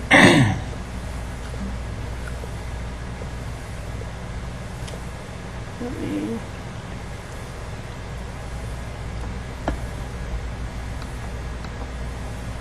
Yeah, the band. Yeah. We can ask. And then we have more contemporary 1990s, That's down the street. some 1960s, Totally. 1940s, 1920s, 1910, 1905, I'll be darned. 1900, Oh, yeah. That's the one. 1990. That's my guess. Yeah, that was sweet. And then there's the landmark again. Yep. And the side of the landmark. More of the landmark. This is the rear of the landmark. So, This one. Okay. yeah, Thanks for doing that. Yeah. Let me go back to PowerPoint. And you can kind of see Noble Drive is the new subdivision up here. And then along Beamer Way, you know, in the southern end, you're going to get more of the 1930s and 40s, and on the northern end, you're going to get more of the 70s and 60s. And that's generally how Beamer Way was developed. Okay. My recommended conditions of approval are kind of waiting on number 3 to see should a landscape mitigation plan be pursued, or should the applicant come back with the revised drawings for a more compatible house. So I'll leave let me leave it on the site plan. And I know the applicant is here this evening, and I'm Okay. available for any questions. So we can open it up and have him come and go ahead and come on up and state your name and your address, and go ahead and talk to us about what you want to do. Good evening. My name is Matt Lewis, 11815 Northeast 99th Street in Vancouver, Washington. I'm with Pacific Lifestyle Homes. We are the builder for a pre-sale home to be constructed on this lot. As staff mentioned, the plat is not recorded yet, so the lot has not been conveyed. And it sounds like you're somewhat familiar with the site from the previous applicant, but it's been a real sad state of affairs as far as trying to consummate the transaction with sort of indicative of the current real estate environment. The guy who bought it to develop the lots has subsequently lost it. There was a non-judicial foreclosure trustee sale last 2 weeks ago. So the junior lien holder purchased it. And through all this, trying to keep everything together, everything's contingent on selling these 3 lots. And so, I'm sorry. I don't want to interrupt. Do you guys own Lot 1? No, we own nothing. So that's in foreclosure. That's Stonecastle Homes, which is still, It's all in up foreclosure. until a week ago That was the parent- owner. Yeah, because the parent parcel was just sold at a trustee sale. Yeah. Oh, There is okay. a pending sale on each of the lots. Gotcha. Okay. And just as part of that background, I guess, as far as the historic resource on site, which is rapidly becoming dilapidated, I think the best chance at preservation and restoration there is that they can actually be sold, and someone who has money invested is going to take care of that. Now, I don't know what's going on with one, Sure, other than there okay. is a sale. I assume they're going to refurbish it or whatever it might be. So that being said, admittedly, the home that we are proposing to build does not look like the historic home. It's certainly not an unattractive design. I think there's a number of elements there that provide a real interesting front facade. So what we tried to do with our proposal was push it back and then are open to whatever buffering and vegetative landscaping would be acceptable to keep the historic resource sort of isolated and not take away from that. But as far as I can just tell you from a wholesale redesign, I would think that would further throw the whole project and selling these lots and turning everything over to new ownership who wants to take care of it, I think that would probably be difficult to start over from scratch. That would obviously be the customer's decision, but it's just from being with this sale for about 6 months and all the twists and turns, it's amazing that all the buyers have stayed with it. Now, the barn is being proposed to be retained, is that correct? Or- She'd like to. I mean, it's a pretty cool building, and so Yeah. we pushed it back far enough. That old, the non-historic kind of outbuilding would come down. Try to preserve the bigger trees up front. And I played with flipping the garage side, putting the third car garage over there. That would further push the structure away. But then I'd have to take down those big trees, and there'd be a bunch, I'd have the driveway coming right next to the house, so I couldn't provide the buffering. So I kept it with a garage left from the street, so I could keep the boundary next to the historic structure open for landscaping. Am I looking at this right? You've got a I just noticed the third car. third-car garage here that's set back off It's this? set back 4 feet. But it's not on your plan. It's not on the, that's true.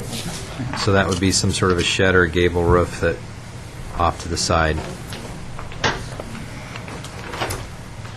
I actually, I have it in the car. Is it a gable?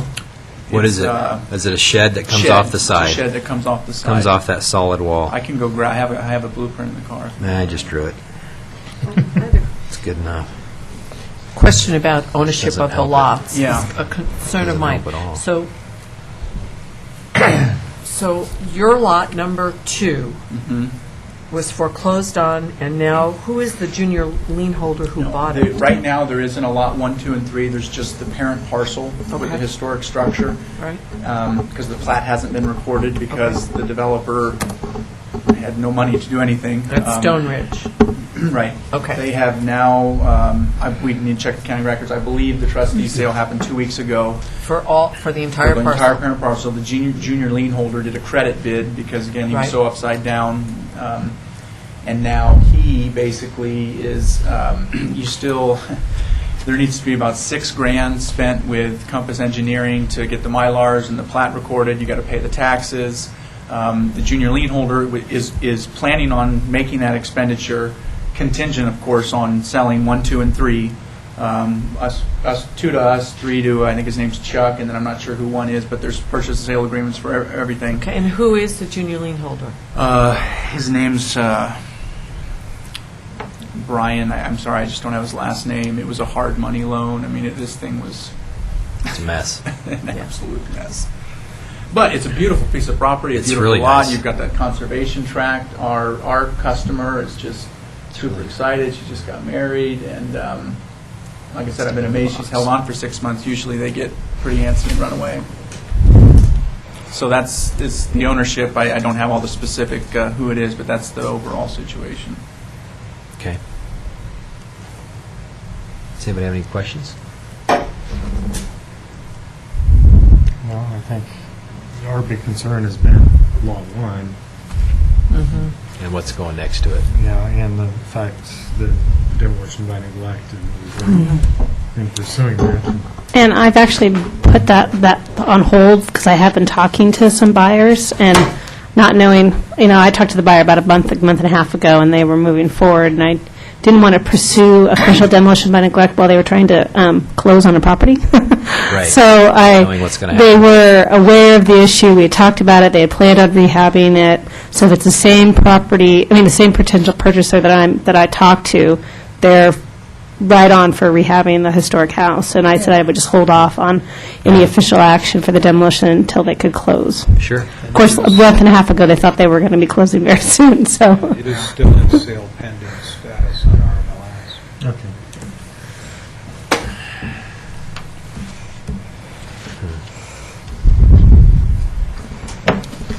Anybody? Comments? Do you want to ask any questions? Well, yeah, the curved part of the landscaping there, is that a berm? Is that, explain what That's that is. basically would just, it's shown as just sort of a sod planted area. And I guess what we're open to whatever needs to be done from a landscaping standpoint, berming, vegetation, fence, and I think the conditions say we would need to submit a landscape plan for approval, and so but I haven't proposed one at this time, whatever would be necessary. Well, the concern would be the proportional difference between the historic home and the new home. And if they're just presented on the level, I think that the new home is pretty massive. It's going to overpower the other one, and I'd be interested in what you think you could do with landscaping to mitigate that from the street view.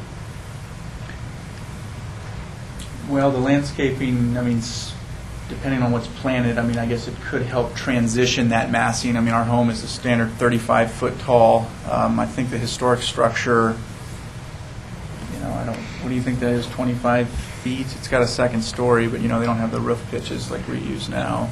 I mean, the home could also be pushed back somewhat.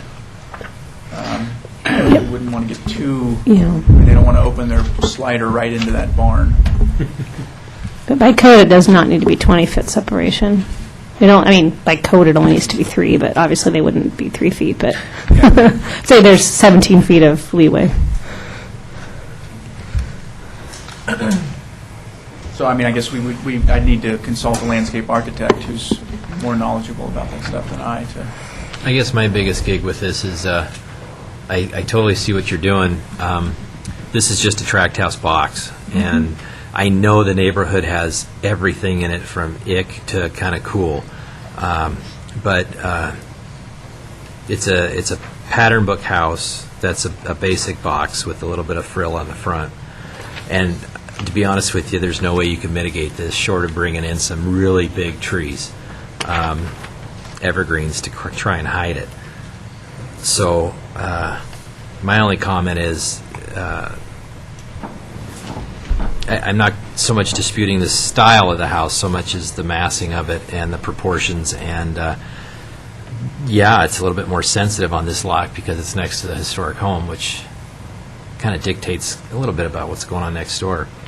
The Lot 3, when we discussed that early last summer, that thing was pushed pretty far back. And it's a single level. No, it was a story and a half. Oh, that's right. Something like that, if this thing was not so full of massing as a box, that it looked like it was somewhat of a story and a half, could maybe help it. And I'm not necessarily saying go back and try it again. This is an efficient house to build. It's a box. It's it's trussed, and it's and now seeing with a second garage that's an appendage on the back with a shed roof doesn't help it. So that's where I'm kind of looking at. Where you have the garage, it's the right spot to be on. That's how it's got to be. Anybody have anything else to comment? As far as, are they dead set on this? This is their plan? This is their plan. It's all spec'd out. It's all ready to go. Yeah, spec'd out is right. Yeah. Well, I'd like to see some more historical elements to this house, only because Some of I them, know yeah. that there's a hodgepodge of styles in that area, but that was all prior to 2006.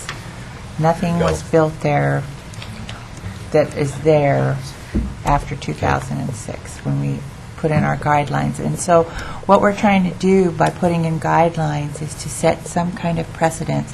If it's roof lines, if it's massing, if it's historical elements in any of those ways, to kind of get some, in the McLaughlin neighborhood, to get some stability. This isn't in the McLaughlin neighborhood. Oh. This is No. Beaver Way. Holcomb. Holcomb neighborhood. This is an isolated landmark. It's like an island. But if I could let, I need I didn't want to interrupt you, but if I could let Todd make some comments. He's got to go. I need to get going, but my 2 cents, for what it's worth, is I think it is new construction. It's set back far enough from the street, set back beyond the historic resource there. If we can mitigate it with landscaping, and the landscape plan probably should come back to the board. That would be my recommendation. We did that before. Right. We did that for Lot 3, and I think this is similar. I mean, this house is not compatible with the historic home at all. There's nothing we can measure it to. No. That's, I understand. I just, to get a home that is compatible with that existing resource in any near time frame to allow this sale to happen, to allow someone to purchase the historic home to keep it Right. intact, I think that would be the challenge. And I think landscape mitigation is probably the best way to do that, and go ahead with the home that you have proposed. I mean, those are your comments. I those got are my it. comments. Okay, go. Okay. Thanks, Todd. Thank you very much. I have a question, and I'm hung up on this demolition by neglect, and maybe I don't understand the whole thing, and I don't know if my question is for you or maybe it's for Christina. If they're not three separate lots right now, and They're being sold as three separate. The pre-sales. sold, Being sold is that a three. simultaneous closing of all three lots?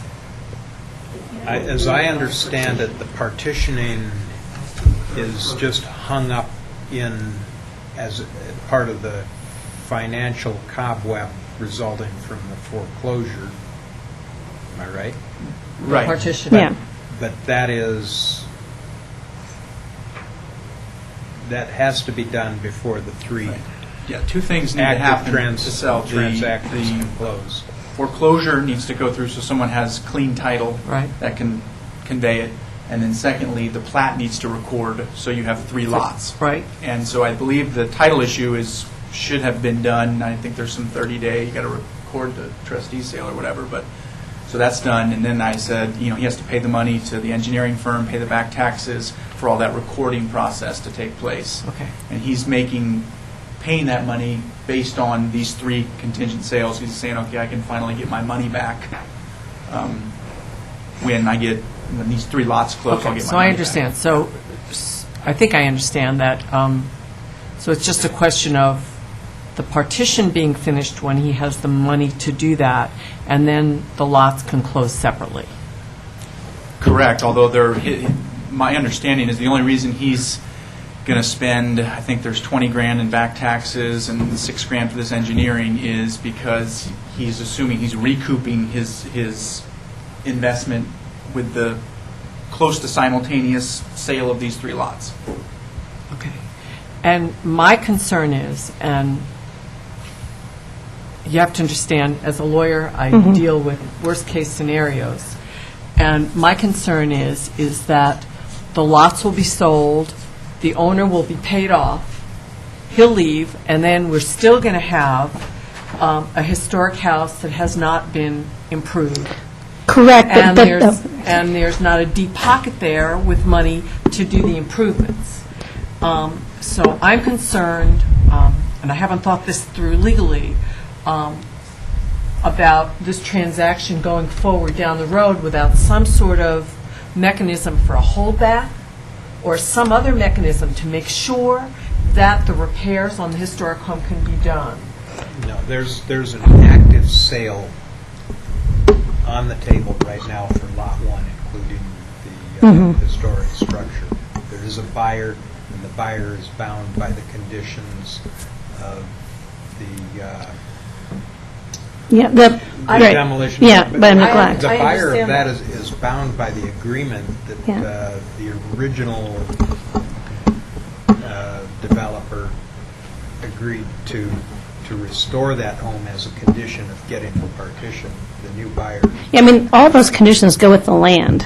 I mean, the new owner, and I mean, the one thing is, I can't tell you, I mean, this situation, the existing owner, the creditor, and the new owners, there's no difference in their ability to deal with a demolition by neglect. I mean, I think they're both, I think I agree with the applicant, is we have a prospective purchaser for Lot 1 that wants to restore the house, and they cannot purchase it until it's platted. There's a lot of stuff that has to happen. And I've held off on demolition neglect because I didn't want to have an official letter from the city during like an escrow or closing process that hiccuped it. but the property owner that wants, I mean, the purchaser that wants to buy it knows at the moment they buy it, they're inheriting the demolition by neglect. They know that.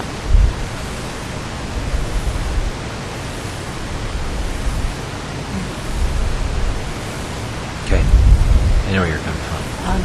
I'm uncomfortable with that, but I hear you. Yeah, we could be talking to somebody else in a couple of months on this lot. Is that what you're saying? Like, Yeah. this could go through, Yeah. and we could be starting all Right, over and here again. we have a deep pocket who owns the land, who's going to be getting all the money for the, for 3 lots, and is going to walk away with the money in their pocket, and we're going to have a new person who we don't have that guarantee with, and the city could be stuck with actually doing the repairs and then having to look for somebody to pay him back. Yeah. Yeah, well, the person, the junior lien holder who is going to sell, he's not going to make any money. I mean, I know what he lent the original guy, what his credit bid was, what the lots are selling for, what he has to pay for tax and engineering. He's basically in a break-even scenario. The buyer on Lot 1, I've never spoken with, sounds like Christina has. I would only assume if somebody's going to pay, I think it's going like around $100,000 or something. I mean, if somebody's going to sink, I assume they have a plan to refurbish and resell. I mean, but I can't speak for that buyer of Lot 1. Yeah, you don't know. It's the same situation as the house we approved earlier this summer. They're probably still holding the bag too, waiting. Okay. All righty. Well, thank you. Thank you. Yeah. We can go ahead and open this to the public. Denise, do you want to?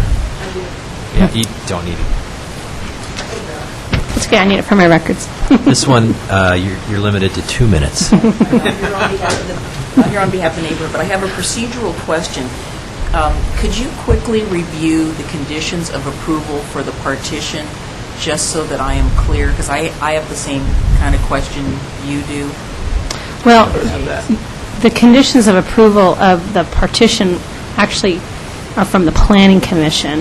Yeah, we don't have it. And it's a little moot, as the Planning Commission made the findings before demolition by neglect, and they said that the landmark could not be demolished within 5 years after platting.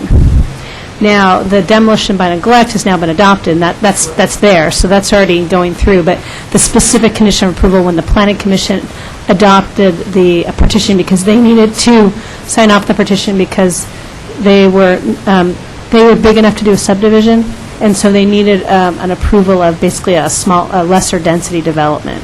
And that's the special condition the Planning Commission put on it. I just wanted to thank you. I just wanted to be clear where that was. So, knowing that this is, well, it went away.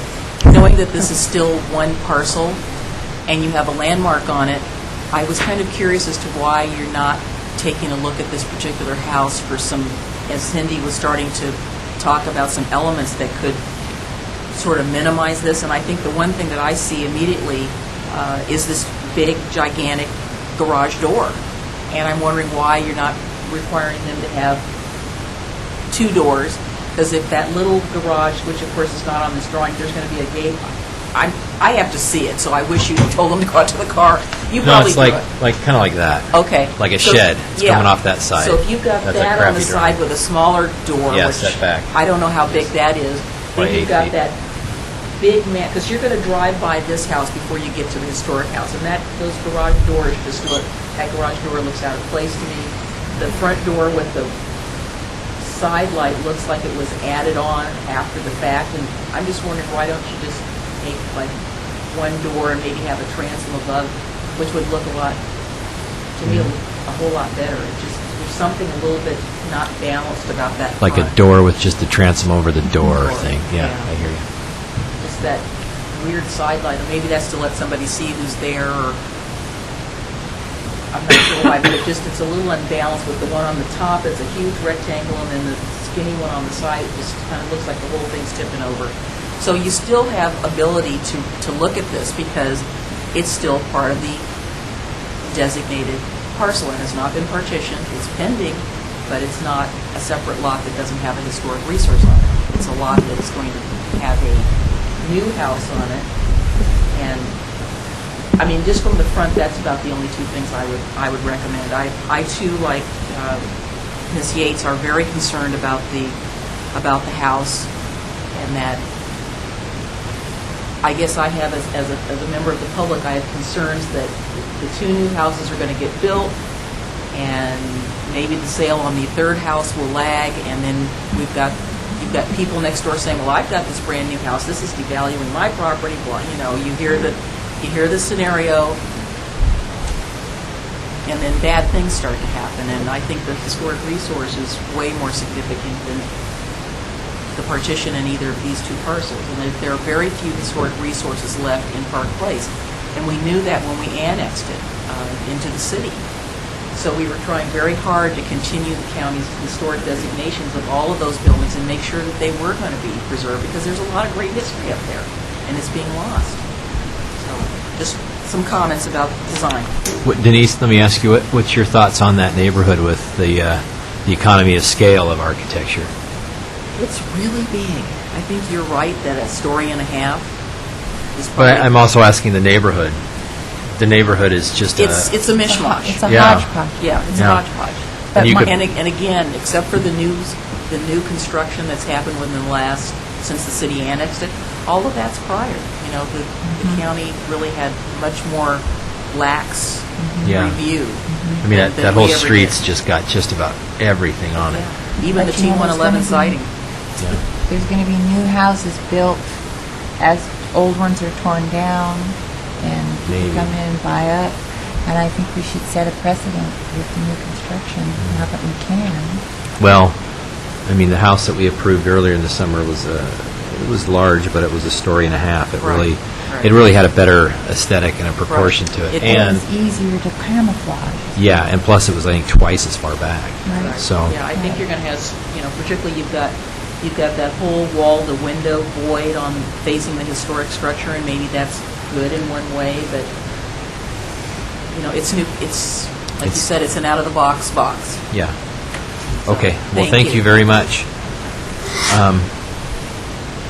Do you want to come up and for a rebuttal? Would you like to? Any of those comments? You can come on up. You got to come back up. Well, just speak into the microphone. Certainly, we want to meet the spirit of the code and assimilate into the community and protect the historic resource. So architectural treatments that don't involve a complete redesign, I think certainly we can do, and I believe that the transaction would still stay together with our client, and we want to do that. But as I mentioned before, I just, while it's certainly within your authority to require whatever you desire, going to a one level or a complete redesign, it won't be with us. Maybe it's someone else, but I would think it would throw the whole transaction. Because as I mentioned, the guy who's taking it back, he's basing his investment of platting it, paying the taxes, recording the lots, that he has these 3 sales. Sure.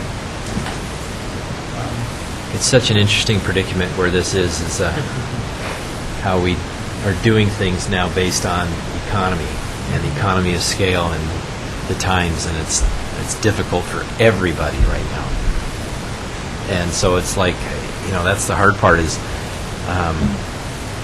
do we do this because it's the most economical, it could make this sale go through, it can make things work, or do we put our fist down and say, who cares? Good times or bad, you got to keep it right. So Well, and it It's- wouldn't, I think if it was just our economic interest, then you'd probably slam the fist down, but Right. because I really truly believe the viability of that house is dependent on him being able to convey these other lots. well, it's not only this one, there's a third. I mean, Right. this is 33% of this making it work. Right. And the other house is big. The Lot 3, it's a Yeah. big home. But as I said, it's a big home that has a story and a half, so the roof really mitigated the size of that thing. This is just really smack right on the front. And- One thought, while that, maybe it's another historic structure, but while that other barn was going to be proposed, I know that our client was not in love with that. So if removing that and pushing the home back, I'd be sensitive if we pushed it back too far, because that really is going to driveway and the utility extension. But if we took that down and pushed it back 20 feet, and that address some of those massing, I think that probably still would work for her, and Well, now I'm confused. That where it says existing, is it really that far back? Or are you? you know, that's I've not walked an that as-built. before. I tried to get it from the engineer. Because and, I've walked that before, and I remember that building, but I just don't remember how far back it is. Like I said, it's not an as-built. I couldn't, I needed to get that from the surveyor, so it might be... it My might be a guess is little it's bit- further, or it's closer to this Beamer than it is to the back. And I also thought it was closer to Lot 1, so... But, Well, I mean, like, I thought it was up closer this way. And this seems like it's back down toward, where the ravine goes. right now, that line right there is not the property line. That's the conservation Right, tract. it comes down Yeah, much further, right, but this is exactly. pretty much where it drops off. Exactly. And then it goes down. Exactly. And maybe So, like I said, Okay. since it's not an as-built, maybe Yeah. it's got to go anyway, and it could be pushed back I think, okay, somewhat. Like I said, I mean, if you pushed it back 50 more feet, I'm not sure right. that, I mean, then she If you kind of push- defeats the purpose of the nice... Well, you push it that far back, and you're almost in line with the other one, because that other one's really far back. It's really far back, and that was what made it a lot easier to deal with that one. One, it's further away, it's a bigger lot, but they were able to mitigate it by pushing it back and with landscaping. Okay. Any other comments? Anybody want to ask anything? Well, I'm a pragmatist in some respects. The idea of the historic structure being subjected to continued neglect for an interminable amount of time is a serious problem. And that's what's going to happen if free transactions don't happen, What kind to of? allow the current owner to get out from under it, get his money back, get the partitioning done. So as a pragmatic question, are we willing to compromise on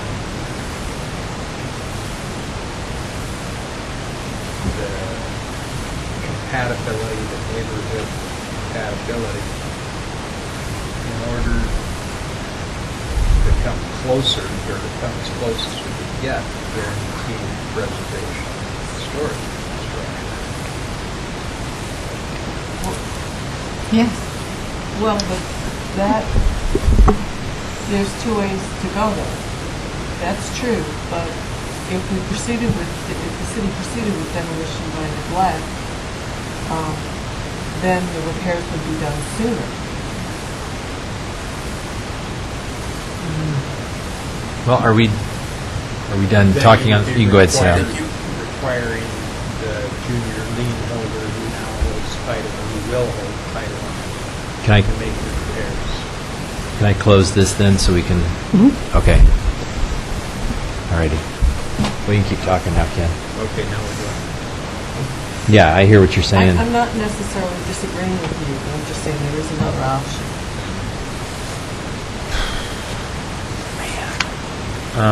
Okay.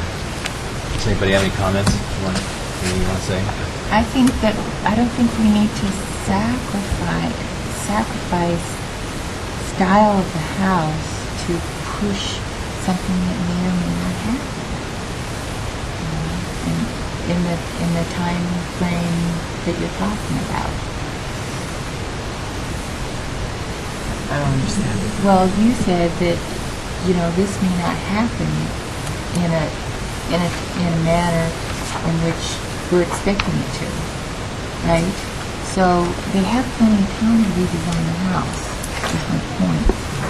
His point is that this is the house they picked. The guy who's the junior here that's trying to make this work And sees this, and he's saying this is going to help make this go through based on lot 2 and 3. I don't These are think that designs. these changes would have to be really big ones. I think they could, put You wanna- elements You want to onto make a motion?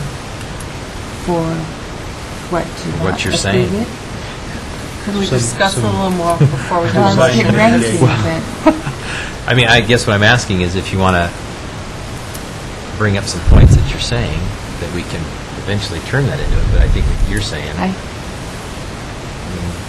keep talking. I think that we need to ask for some more design elements to bring the house into a more conforming style with the house it's going to be closest to, the historic house. I agree with Denise's comments about the garage door and about the door and the transom. That would help a lot. Also, as the applicant stated, he thinks they could push the house back another 20 feet. That would help a lot. And then mitigation by landscaping. I think all those things would help an awful lot and perhaps not require the whole lot of design of the change. house to be changed. I agree. Yeah, those three things, I guess the garage door, the front door, and setting it back would help, would dramatically help. And landscape mitigation. Is this something you're anticipating writing in conditions of approval, or is this something you'd like to see presented back to you? I think it could probably be added to the approvals. I think 3 could be amended, and you could probably add a 4th as far as the design, these design elements. Would you agree? Yes. Okay. Would that satisfy you, Cindy, or you think we need more than that? I don't know, it's a pretty big house. You haven't been out there? I have. And what about the garage door? I think it should be changed to 2 doors.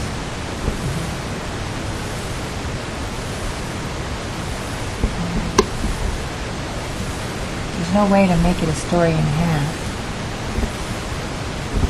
And have, the elements that they want to make it.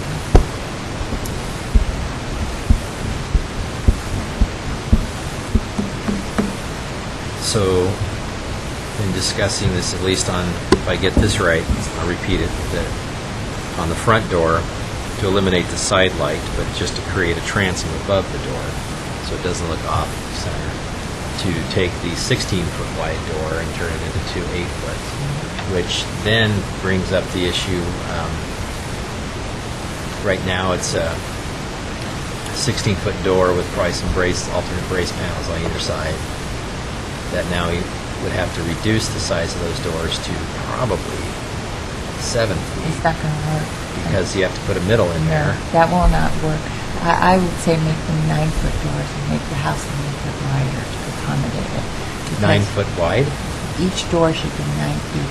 Because but right now that door is 16. I understand, but to make it 2 doors, you just have to make the house a little bit wider to accommodate those doors because of they won't. People can't get their cars in those. Well, standard, I mean, yeah, 9 foot, but a lot of times when you see a double car garage, it's an 8 foot wide door. Well, we have Anyway. 2 9-foot doors, and Sure. it's a lot better. I have 2 8-foot doors right now. Get my pickup. There you go. Well, I agree with all those things. Totally. There's an issue there, though, that changes things. Okay. So I mean, if you're going to ask for double doors, you got to give them a little more space. Christina, if we make a motion, can we have as part of the conditions of approval, an additional number on here, like a number 4 that would talk about Yeah, this you can add whatever you want. Yeah. So I'm already writing number 4. Can you tell me what you've got? Yeah, I said the applicant shall revise, so prior to building permits, the applicant revise the plan to eliminate the side light on the front door and change the 16-foot wide garage door to 2 8-foot wide doors. The 2 doors. To 2, 2 doors. just 2 doors? The front door should have a transom. Let the builder and the buyer work it out.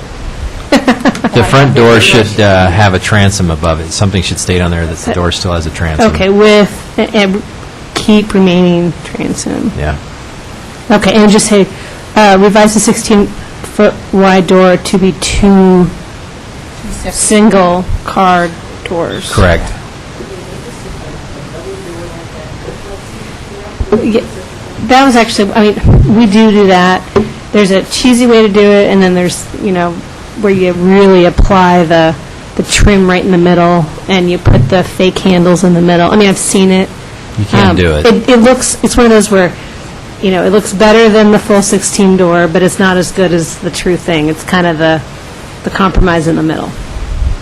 Well, I think we're But which is- compromising on the house as it is. Right. so- That is what we often do for, that's a design actually in our code for new construction. You can choose that as an option, and they often Yeah. do. Well, I would say. But it's not as good, obviously, as the two Right. separate garage But it's doors. set back enough that in this circumstance Yeah. probably would Yeah. work. Yeah, and a 16-foot door is far better than 2/8. Yes, absolutely. So I would say that's the option on that, and Yeah. then... Okay, so so this is what we usually say is, revise the 16-foot white door to be to appear as two separate garage doors with trim and handles.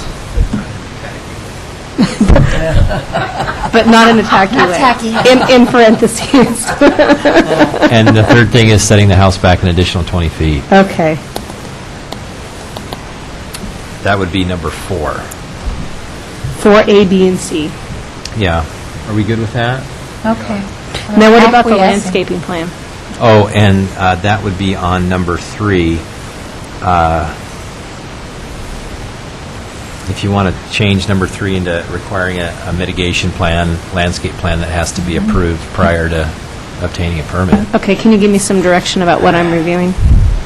I think it's got to come, back to the board? I think so, because Yeah. that's what the other guy had to do. Yeah. Okay, so We need you to see want it. to basically You want to see what he's. approve it, but send it back to the board for a secondary approval Yeah, at a for future landscape meeting? mitigation Okay. to approve that, yeah. Shall we review by the HRB at a future meeting?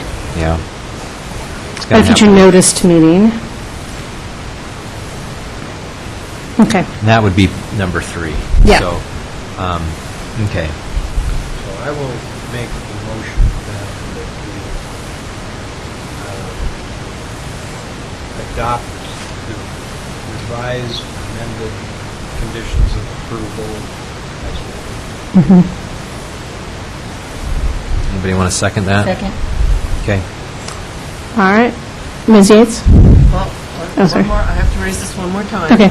But before we vote, so are you all not worried about the fact that these could all be partitioned, Lot 2 could sell, Lot 3 could sell, and then the potential buyer for Lot 1 will look at the design of Lot 2 next to her and look at that house and say, I'm not sure I want to buy this historic house with that big house right next to me.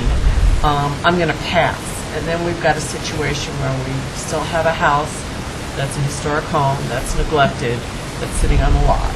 That was what I was trying to raise before, that to come back with a different design. That's what.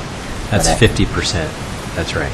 That's a 50% chance of that happening. That's why I raised that They're issue. going to have to walk away from the current. Yeah, you could bring it down a little bit. Okay. I mean, on staff, I'd rather work with the known entity I've talked with, who's interested in rehabbing the house, than, I know there's 50% chance, but either way, it still goes back to the property owner. Either it's the property owner before the sale, and yes, he does have some money, or it's the property owner after the 2 sales, and he still owns Lot 1. I mean, this creditor still owns Lot 1 no matter what. Right. Okay. Yeah. All right. I'm ready. Go ahead. Oh, okay, so Ms. Yates for the, Aye. Ms. Toll? Aye. Mr. Basinger? Chair McLaughlin? Aye. Motion carries 4-0. Okay. Thank you. I'd like Mr. to... Iselin left prior to this. Yeah.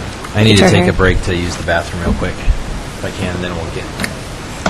I'm going to go fast. And you can turn off your microphone, please.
No, it's not I've fun. been looking at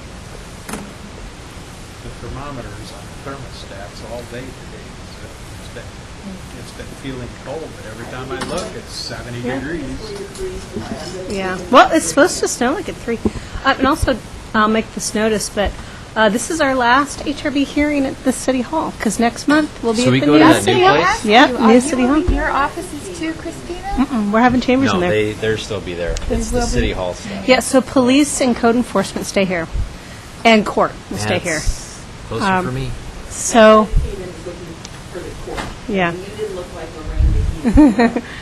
So this is our last night, and your seats here. You'll be in brand new seats at our new City Hall for November, You will have Wow. new chairs? and new chairs, and most importantly, you're going to have a fancy new computer screen, and all the basically when I send you the email, it has the agenda and all the links. Is it right here? You'll have a screen right in front of you. Wow, no So more you can get paper, huh? access to anything in the record. And then we'll have a new whole system, and yeah, so you'll be able to walk across the street. Wow. Cool. So Well, let's keep moving so we can get some people home. This is HR 09-10, local designation of a single-family residence in the McLaughlin Conservation District. Go right ahead.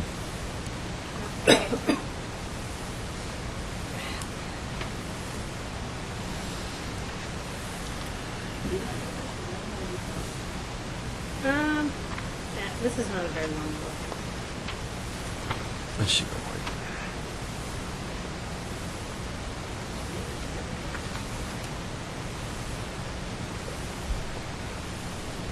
They're going to fix you up so you can do that from your desk. Yes, I'll have my own perfect computer. Actually, can you pay me quick? Oh, no, I don't. Because I need to go back. As long as I just have to press a button, that's okay, I can do that. Okay. let That me must get be back. the Tuesday before Thanksgiving then. It is. Yeah. So do let me know if you will not be here to make sure we have a I quorum. will be here. Though I thought I was going to be at the meeting a couple weeks ago. So. All right, this is a request for a local designation, HR 0910, and I want to thank Mr. Shepard for staying. Thank you. We did this in order, so usually I like to put designations first, but I went with time the application was turned in. I've spoke with his wife Inga, and they have recently taken off all the asbestos siding on their house, and their inventory form actually was incorrectly identified as having vinyl windows, and they have all original wood windows. And now that they have the original exposed siding, they would like in the future to take advantage of the preservation. You can go. The preservation grant program, and this is, of course, the first step to that.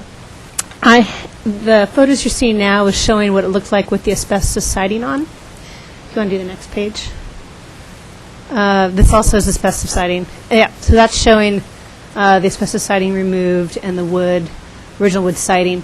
What has been added is the front kind of porch deck. And the unique situation is this actually was readdressed because while it faces High Street, it actually gets access off of Center Street. And it's one of those, if you driving up High, it's hard to see because, you're looking here on High and the house is kind of up, but it has one of those rock kind of winding stair accesses to the front door, and pretty amazing view of the falls. And over time, that's why the deck was created. And the applicant is not, pursuing any removal of the deck at this time. And I had a conversation with, and I put this in the staff report, of I'm just blanking out of the name. Kara Kaiser with the Historic Preservation Office. She's the National Register Coordinator, and a couple weeks ago, or even a month ago, I gave her a call up and said, "What do you think for local designation?"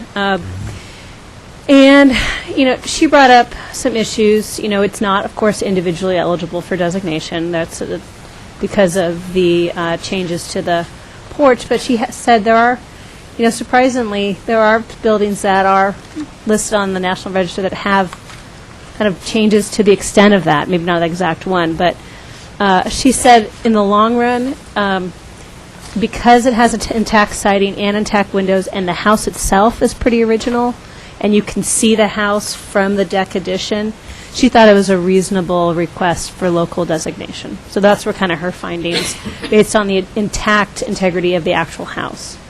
The property owners do know that any future alterations will get reviewed for compatibility, so they probably are never going to be able to enlarge their deck too much, or if they enlarge it, it might be the bottom part, and that enlargement will have to be compatible with the house. So they do know that, and they know they're keeping their wood windows. And that's some of the reason why they want to go through the grant program. And as proposed, I had the same recommended conditions of approval as the Grandins did, which is within 6 months they need to work with me to do their research to provide their significance, rather than making them do it up front as part of the application procedures. It's reasonable in the next 6 months. I do some research, they do some research, and we provide the period of significance of the property owner and the information we know about them to add to the file and find out what the historic name will be. So that's my recommendation is for approval, and I know, I think there's one more. Yep. So those are the three sections of the conditional approval, and that was the same conditions that the Grandins had this spring Yeah. with theirs. Do we need to open this up? Yeah, open it up for Mr. Shepherd if he wants to say anything. I Yeah. know Ms. McGriff has a comment too. Well, go ahead and come on up, state your name and your address, and give us a brief summary of why you want to designate your home and what you're doing. Name is Mike Shepard, 417 South Center Street, and my wife and I bought the house in 1999. It was originally built in 1914 by John Loader. We bought it from Dale and Mary Beth Gehring and Phyllis Gehring. I think originally bought the house in the 70s. The house had the original siding up until about the 50s, I think, when I think it was common for the cement asbestos to go on. So at the beginning of the summer, we've always wanted to remove the asbestos. The whole building looked very flat until then. So we started the process. We've invested about $30,000 so far in the removal of the asbestos and the full stripping of all the windows. We've actually been very, very careful to keep the windows as close, for example, for some of the molding that had to be replaced, we bought molding through rejuvenation as close as we could get. It was actually very, very similar. And any lights that we replaced, they're all going to be from rejuvenation, so they're all going to be historic quality. I think it's a great house, has a beautiful view of the falls and Bud's Towing, but you take what you can get. So we'd love to see it, recognized for that. Do you have any historic photos of the house? Did Phyllis We have actually anything? don't. We had someone pull up in the driveway who had lived in it back in the 60s and 70s, and we asked them for some pictures, and we never got any. We're hoping to get some. It actually did. John Loader, the original owner of the house, originally lived more in the central McLaughlin neighborhood in a very large house, actually right across from where the Gehrings live right now. And he apparently ran into some financial trouble and then moved up, and this more modest house was built for him, I guess, in 1914. Yeah, I drove by today. Unless you knew it was there, you just don't know the house is there. 'Cause off one We street. kind of like that, actually. Yeah, I bet you do. But it looked like they're trying to paint through the rain, but it looked pretty good. I mean, it has some character with the siding the way it Well, is. I tell you, it was blind faith when we had the cement asbestos taken off. I had taken a little bit off just to see what it was like. Yeah.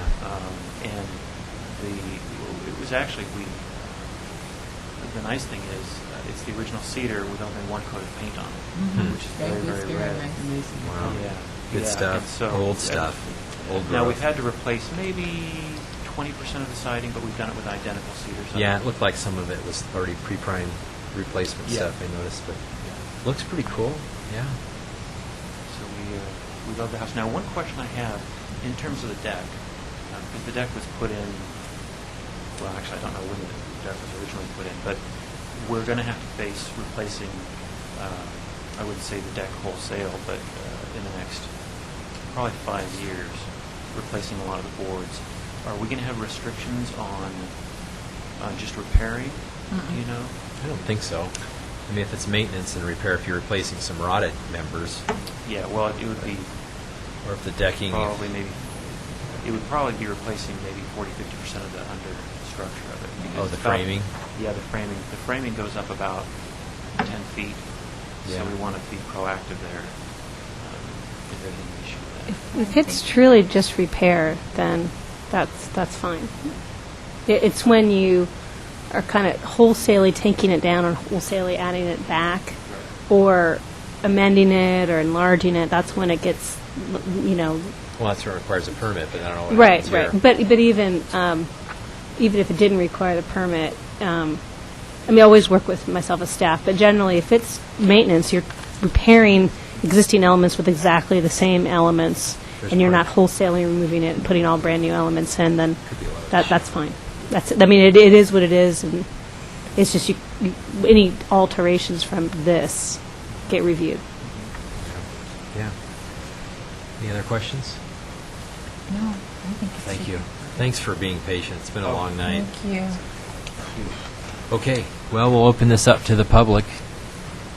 Denise? Oh, Yeah, down to one. Actually, I'm interested in Ermitinger.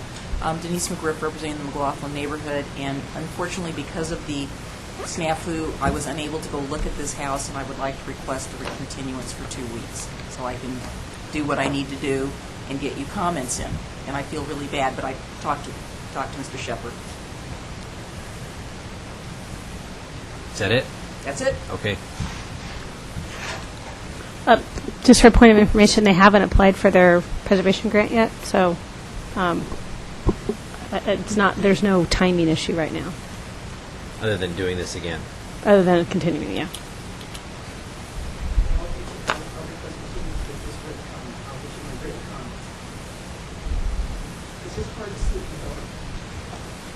I don't know, if we make an exception now, then we're setting a precedent. I wouldn't ask for continuance if I had actually gone to see it, and I could probably make a positive recommendation, but I'm asking for continuance because as a procedure.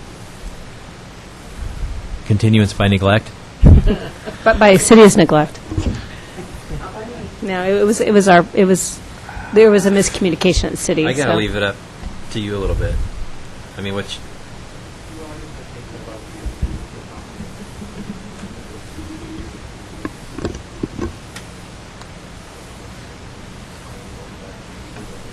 Well, 2 weeks, it's either at our work session, which we don't do because it's a public hearing. We have to wait another month, right? We have done it at public hearings at work sessions. We can do that. We have done it. I'd prefer to just keep going. I guess my question is, Denise, you're not entirely representing the entire district, and I don't know if somebody has seen it and could care less whether they're commenting or not. And I don't know if I'm just setting this just aside just for you as a person. No, I'm requesting, normally I get a notice of land use action, and I would have already done it. I just didn't get it. Yeah, I mean, there was a miscommunication in our office about if the transmittal was sent to the McLaughlin Neighborhood Association, and it was not. So should we have not even brought this up then? No, I mean, it's her right to ask for a continuance. I mean, should we not have had this tonight No. because this happened? Not necessarily, because if all three of them did not get noticed because of that problem. And so Denise was able to, I contacted her last week, Okay. and she was able to make comment on the first two applications, but she's asking for the third. I would feel, I understand where you're coming from, Denise, and as a legal matter, you're entitled to comment. But I'd feel comfortable voting to approve this subject to submission of a comment. Sure. And that way, we can approve it, and it wouldn't be final Moving on. until And- within the next 2 weeks, you come in and say, yeah, and you do your thing, and And it gets added to the record. Yeah, yeah. What would Ed say? So I don't know who that is. Just Mr. Ed. it's a unique condition of approval that says that this application is contingent upon a positive recommendation by the McLaughlin Neighborhood Association, but I think it could be written. It's a unique don't way know of that we doing need to it, but revisit it this. could. No, I wouldn't even say a positive recommendation, just a comment. Yeah, but at the same time, if it was a negative comment, it's irrelevant because you've already approved it. But if it's a positive, yeah, same thing. But that's true of whatever she might or someone else might say. It's not going to necessarily sway how we vote. Right, but if you approve it and it's a negative comment, it's irrelevant. But if it's approval subject to comments, if it's positive, it's fine. If it's, we still have to look at it again and Well. and affirm it. At Right, the unless you session. put a specific condition that says it's contingent on a positive comment Maybe by the neighborhood association. maybe we just if we've got to give them time to look at it because of this snafu, then and Again, things happen. I understand. I've been there. I've done that job. I know that things happen. I know, big deal, right? So then if everybody's pretty copacetic to it, that we wait 2 weeks and at a minimum or maximum work session. That's where we resolve it. We do it really fast. Yeah, it could be done in 5 minutes. Do we need to make that motion? Yeah. Okay, I would make a motion that we postpone this for 2 weeks for submittal from the McLaughlin Neighborhood Association comments, and that we make a motion on this at the work session 2 weeks from tonight. Second. Okay. Mr. Basinger? Aye. Ms. Yates? Aye. Ms. Toll? Aye. Chair McLaughlin? Aye. Carries 4-0. Thank you. We've successfully postponed it. No, she's in her legal right to ask for that, so. No worries. Just gotta have fun, man. Go home. Go home to your cool house. Okay. Thank you. Okay, so we gotta talk about. Irma. Yeah, turn here. I drafted a letter, I'm a and little out I of the loop, so and I had I like the letter though. Vicky look at it, and I added to it, and I showed You it spelled my to. name wrong. Did I spell your name wrong? Yeah.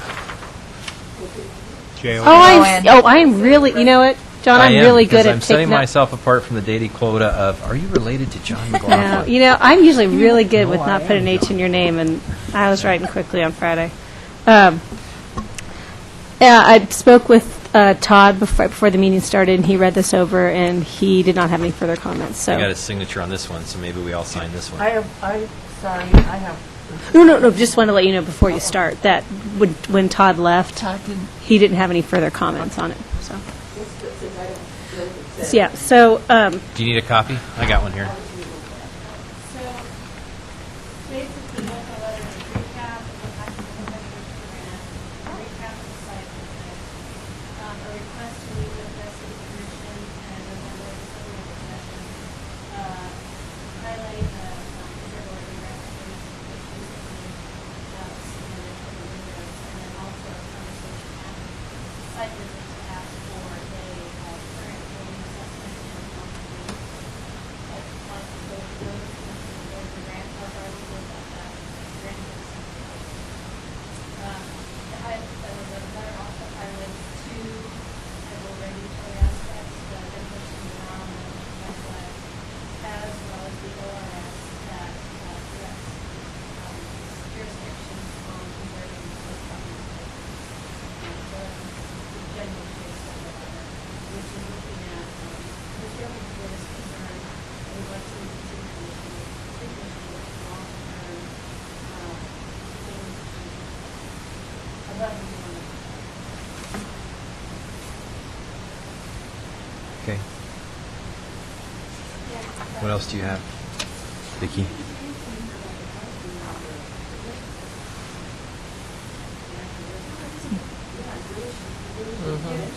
You're saying that it's one of the oldest, or somewhere in here should say was entered on the register at such and such a date, because that's really, to me, that's a key point about this house. Not only is it Ermerson's and goes to the settlement of Oregon City and Territory, but it was a gift from Dr. McLaughlin to his granddaughter who married Francis Ermerson. I mean, it's just like it's a whole community tied up in this house. Can we put this off till the meeting to sign it if we have to do some typos and stuff and change, or what? Yeah, we can do that, or Or if everybody wants to come into the city and do their signature, so you have a computer like mine. You know, it's on the, you have my signature, you can throw it right on there. I would want to know that under a previous administration, the maintenance budget for this particular property was really cut severely. When I was working for the city, there was still a little bit of maintenance money, and it has just, in the last, I'd say 13 years, 14 years, it has just totally gone downhill. I mean, I know you saw it. Yeah, it's $3,000. Yeah, and that doesn't do anything. I don't know anything about it. It's really I probably need to get in there sometime. just a whole Marvin Wall and those things.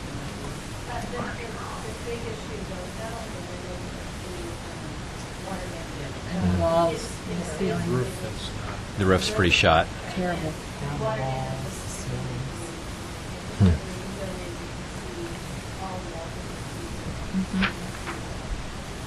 I was on a morphine drip.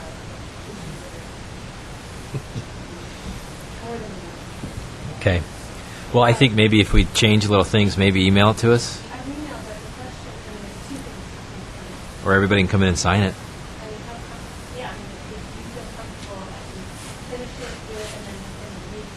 Oh, thanks. At the city hall. Oh, can you turn that off, Denise? Please? Could you email and say, could you guys come in the next day or so and sign this thing? Yeah, yeah.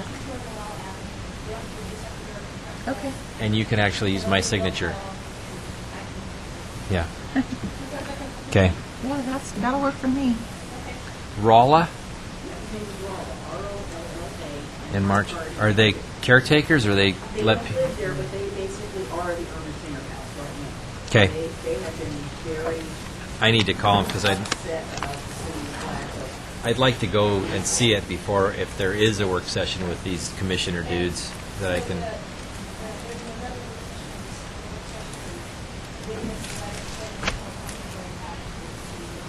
That dude's leaving. I think that Nacita dude pushed him out. Oh, whoops. You heard me. That's what I think that Nacita guy did. He was harping on him. It's all in the paper. That Nacita guy doesn't like him, doesn't get along with him, doesn't think he's doing what he's supposed to. Poor guy.